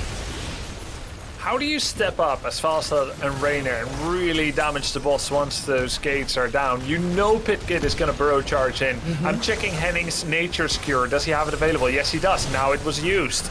Now suddenly it's going to be tough to actually have the space to defend this. Skog goes down. Massive damage coming in from Tychus. There's Hogger. He's going to get taken down as well. The boss being attacked. It's only to half-life. This could actually be game over if another kill is found by Wildheart. They want the keep for certain through the bottom lane for the consistent catapult pressure. There are siege giants in the top lane that Wildheart have to go deal with. They have 16 talents to your advantage. And, oh, look at this move. Look at this move in... Oh, I thought they were going to go into mid lane flank into Ty, but not the case. Dahaka works his way over to the objective. Ty hanging out in mid. Thinking about picking up that experience. Just thinking about it, but unsure where the enemy team is hiding. Did you see that positioning on Falstad? Exactly inside the gate. Yeah. That is a positioning that is cognizant not just of a front door, but a back door as well. We see this only from players when they think they could get backdoored, which is pretty much never in Storm League. People think they're safe next to the fountain. Pros do this, though. They straddle the line of the gate in order to be safe from both sides. So he was absolutely aware of just that thing that you were saying, Bahamut. What if they backdoor? And he would have been safe, which is sick. This was a cool play from the side of Wildheart, who feigned that they're going to boss because of the positioning. Now Zergling was like, ooh, I'm pushing in your lane. Zergling, you pushed in the lane a little too long there, and that'll be the kill into Zergling through bottom lane. But a boss traded out in for the top lane that will threaten onto that 50% HP keep. Mid lane fort, God, mid lane fort is like nothing right now. As the curse gets delayed out, or excuse me, the boss is delayed out just before the curse, but here's the rotation in. Hawkeye, I believe, has brush stock off a cooldown from death, so he can brush stock in roughly 26 seconds. Till then, I think it's just that delay from Pitkid and crew. Yeah, I'm checking that, and that is true, so he can come back. Pitkid trying to get the delay there. This boss is being hunted by Falstad, so this is a 4-on-4. Wildheart is allowed to just step up and try to kill. Malf channeling there is super risky. He could get engaged upon by a Nubarak. Falstad realized he cannot actually get the boss down quick enough. He's gonna let his keep die. The core will take damage from that as well. He's trying to have this big team fight here. The Haka comes in, isolation on the Hogger. There's a gust. Tranquility has been used. What is there still? Hortipult. That's it. Just Hortipult. And the boss through top confirms the keep. Ty is going to hearth away. Grenade from Tychus won't delay that out, but maybe seeing that there's the hearth out from Falstad. I don't know. Falstad's going to show on minimap anyway, so tongue drag from circling on the far side of the wall. Little polymorph poke as well. Commandeer Odin 44 seconds away. Falstad, let me just check really quickly. He's got flight. Yeah, okay, that was the one question. I was like, does he have flight up and available? Yes, so he can re-engage into this. There's going to be Buds diving in. There's going to be the Hortipult in as well. Skoog has to Dwarf Toss away. Big bounces from Hogger as we have some dashes from Buds. He gets the phase shift from Brightwing. Zergling taking quite a bit of damage. Backs away through the bush. Gets a little blink heal from Brightwing. This is a terrifying fight as Murden gets slowed from the Dwarf Toss from the Impale, but a polymorph onto Hogger who's split. Karazim is going to dive onto Skoog. There's going to be the Block Totem as well. Fancy Pants getting low. It's just this endless fight. Endless fight, Grubby. Henning healing for 2 here in a 1 versus 2 sustained fight is still keeping his team pretty much as healthy. It helps that Murden and Hogger can do some self-healing as well. Nice block there with the Hog Spin against the Haka's drag tongue. Interrupts after interrupts. We actually have Odin back in the very same fight. Oh, but that's okay. I thought Unver was going to get chunked right there. He doesn't. Save. Tranquility comes out from Malfurion, and Granit Gaming are going to go ahead and take that fight right there. Fancy Pants with the channel. No curse, but a denial to the enemy side. And a very important reprieve here for Granit Gaming as they fall back and they are allowed to defend their lanes. As Ty comes back in here and takes care of that bottom lane, there's another 3 catapults barreling down from that top lane as well. Granit finally gets that mid fort. They're still in a terrible position, but they have done a very important fight that spanned across 2 heroic cooldowns to get the tribute, and they're going for the boss again. One may hope that Granit gets their combos right this time to protect their own boss. Oh. Grave Golem through the bottom lane, but now Ty is going to use the Gust to force back the enemy team, and oh no, the camp is stolen away. Are they going core? No, they can't. They're looking to make sure that boss doesn't do much. They had a chance, decent odds to maybe kill Falstad, and they've made sure that this boss is not being pushed with, so it won't even get keep. This is just really smart play by Wildheart. Rather than trying to play for stealing the boss again, they're playing for their own level 20 and for the curse. I like the setup from Wildheart through that, but Granite Gaming positionally will be on point and around. Actually, Karazim in mid. He's diving and dashing away. Yeah, that was just, Dwarf Toss Bolt. You have a chance, but it's a high skill execution requirement. Karazim has eyes. He saw that coming. Fancy Pants taking a big damage from Minigun. Cocoon, not sure about that one actually. Oh yeah, not sure if it was necessary. Tide does fly in. No 20s, but there's a Gust to deny. Okay. Run! Gust and run. Good disengage, good disengage. Pitkit could actually do a rewind, Burrow Charge, Impale. Oh, really well played by Granit. Yeah, boss. They're gonna get their mid-keep attack though, but just the fact that they were able to use Gust to get the tribute, that this boss has been denied, even if it didn't do much. Top boss though in 30 seconds. Not enough time for Granit to get to their own level 20, but overall they're still alive, they're still breathing. Maybe if Granite gets a couple kills, if Wildheart missteps, but I don't expect that. So yeah, I think this is just going to be like 19.75 to 20 something with the boss up and available as Unaverted and crew show as they rotate out of this mid lane. I'm pretty sure it's telegraphed that Unaverted and friends Wildheart are looking for this mid lane bruiser camp.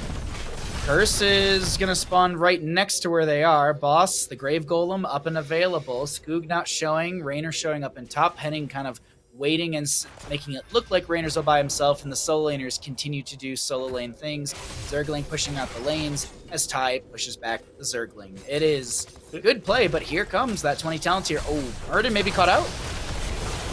Well played by Murden. He jumped just in time. I think he's actually going to stay alive. Oh, Tranquility Cocoon. Malf is in a terrible spot. Where's the Gust? There's the Gust. It's a Mighty Gust. It's a Hasuop's Mighty Gust. The same position, pretty much. Just a little bit further away, though. Ultralisk has his level 20. I think he's going to be able to do a lot of damage. He has his cleanse. Oh, Pitkit nearly goes down, but he gets saved by the double support there. Here's a no control. Massive damage. They need to split up. Tychus by himself, Unaverted, trying to run away. A hawk spin through him. Fantastic job here by Granit Gaming. It's all to play for here. There's Lubra going down. Zergling is super low. Buds is going to get scouted out. Zergling does fall, as you were mentioning. Bud's getting picked off. Brightwing is the last defender as Hogger is chasing her around. Gets the staggering blow reveal, and Fancy Pants goes, all right, I'm mounting up. We're going to get Curse and... go core. Go core. Grubby, is this game? Did I? I think this is game. Raise your hand if you thought that this game was going to end like this, Twitch chat, with Granit actually taking it back from a near defeat. I knew it. I believed all along. I got both hands up, and I'll keep them up until we get back to cams, because I was a believer from the moment, even when there was the bad spin, if you will, in top lane from Fancy Pants. It was all a bait, Grubby. The members of Granite Gaming were sharking this entire series. They wanted to take us to a game number 5 to just showcase that they are a dominant force, and their ladder bracket playoff is this is just an example of what we're going to see next weekend from Granite Gaming in the Gauntlet playoff, as this is core falling. Granite Gaming will take the series in a 3-2 fashion. GG, well played. I was the Omega believer of Granite Gaming the entire time. Oh, Grubby, you too? Oh, look at that. I just raced them. I'm a liar. At least you may be a liar, but at least you're honest. Wait. An honest liar. There we go. I mean, I didn't believe anymore. I just thought Wildheart, they're going to clinch it in the late game. But just the way that Granite just stalled enough for their level 20, that they managed to turn this fight, it's just incredible. Oh, McIntyre, absolutely incredible. Are you devastated? Did you bet on the right team with your channel points in Twitch chat? I have no channel points left. Ouch. So the answer is no. And my hands are still up. Okay, good. All right, good. No, yeah, that was quite a series. I didn't, Granite Gaming just able to, I guess, bounce back in a late game team fight. It sometimes happens. We saw time and time again, it seemed like Wildheart had the bosses, right? Had the pressure, had the curses, everything seems to be kind of in their favor. But it's interesting to see. All it takes really, if you can keep yourself in the game, as Granit Gaming was able to do, all it takes is one good fight, and we saw that over the top eye. The Hog Wild was massive, just blew up Buds essentially, and not only did it blow Buds up enough that he had to run away, it split unaverted up from his team, which we know with Wildheart they have a double support comp. They must stay groups together, stacked up, so the heals can stack up as well. So splitting unaverted the Tychus, the main carry of the team, away from the rest of his team is exactly the situation you want to have happen as Granit Gaming. So really well played from them. Shout outs. I think that's like Rainer's first win ever. I'm not really sure how many Rainer's wins we've had, but definitely since the patches happened, really well played there from Ultralist. But I think the star player for me had to be Fancy Pants. The addition of him on Granit Gaming just looks so good, and we actually have an interview with Fancy Pants here. Thanks, Fancy here. Hey, what's going on? Welcome in, my friends. Congratulations on that 3-2 victory. How you feeling? You sweating? You calm? What's up? I'm feeling just so happy. I'm just glad that they gave me a chance to play. Like, I asked the team if I could just get in for a series, because it means a lot to me. And then winning it on top of that and getting an interview, it feels pretty good. Yeah, and we were kind of caster cursing you on Tomb of Spider Queen a little bit, but I want to let Grubby and McIntyre ask you a few questions, and please, Grubby, take it away. Hey, Fancy Pants, you showed up today. You left us and I think viewers with a feeling of where were you all season. Obviously Swamp Grota, fantastic player, but you come in today, you're one of the best debut substitute players coming into a team. You guys win a match against Wildheart in an exhilarating fashion. You showed up great on a variety of different heroes, Hager and Blaze, and it's all praise from us really, except for when we said that you're like an unkillable monster on Tomb, and then you died right after. But overall, fantastic. Let's talk about this final game. It must be freshest in your memory. The game start. You're in that 1 versus 3. You just angled the spin wrong. Your spins have been great. Sorry to focus on this one, but it's it's so fresh. You angle the spin wrong. You die there. You guys lose top forward. How were you as an individual and your team as a group able to bring it back? Me as an individual, I was go next. We lost. Oh my god, I inted. We lost top fort because of it. That's the boss lane. Oh no.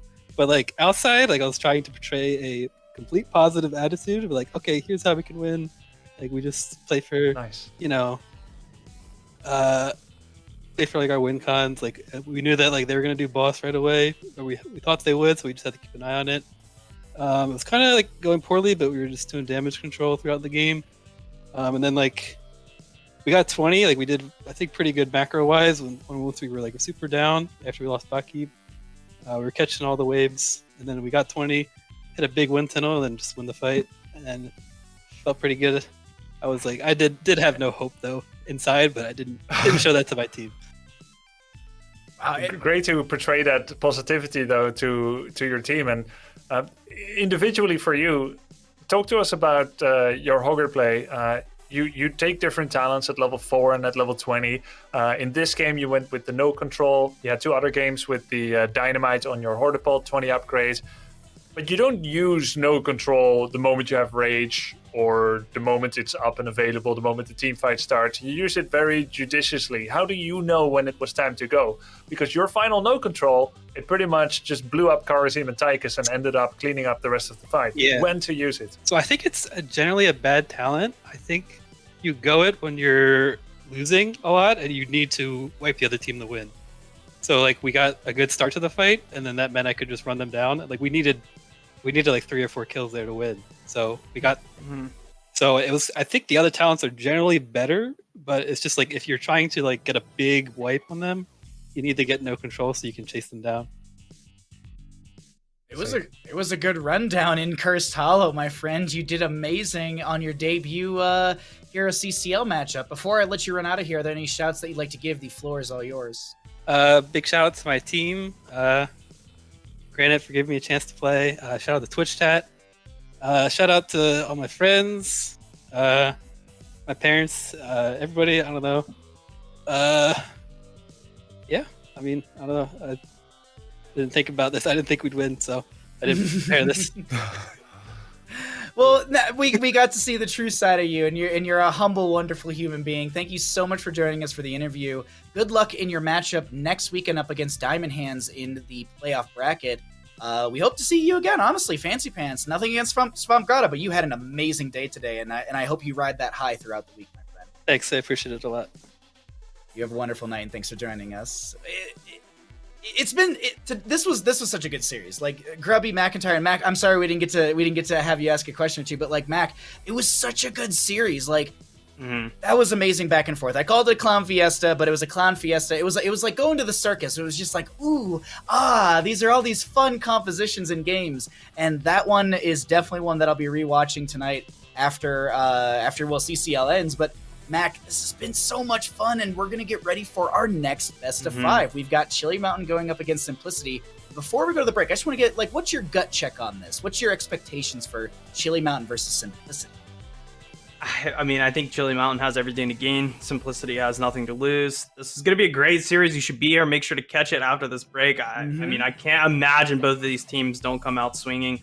Maybe memes from Simplicity, maybe big pop-offs from Chili Mountain. It's going to be a great series. Looking forward to it. I cannot wait for it. We're going to have a wonderful interview with Make and Kyle Ferguson during the break. And in that break, I implore you, I encourage you, I ask of you, Twitch chat, to spam !PSD to get yourself over to the curated list of PSD underwear. And if you like any of those and you'd like to literally check them out and order for yourself a few pairs of wonderful, comfortable PSD underwear, you can use Wisdom, WISDOM, at checkout for 20% off your order.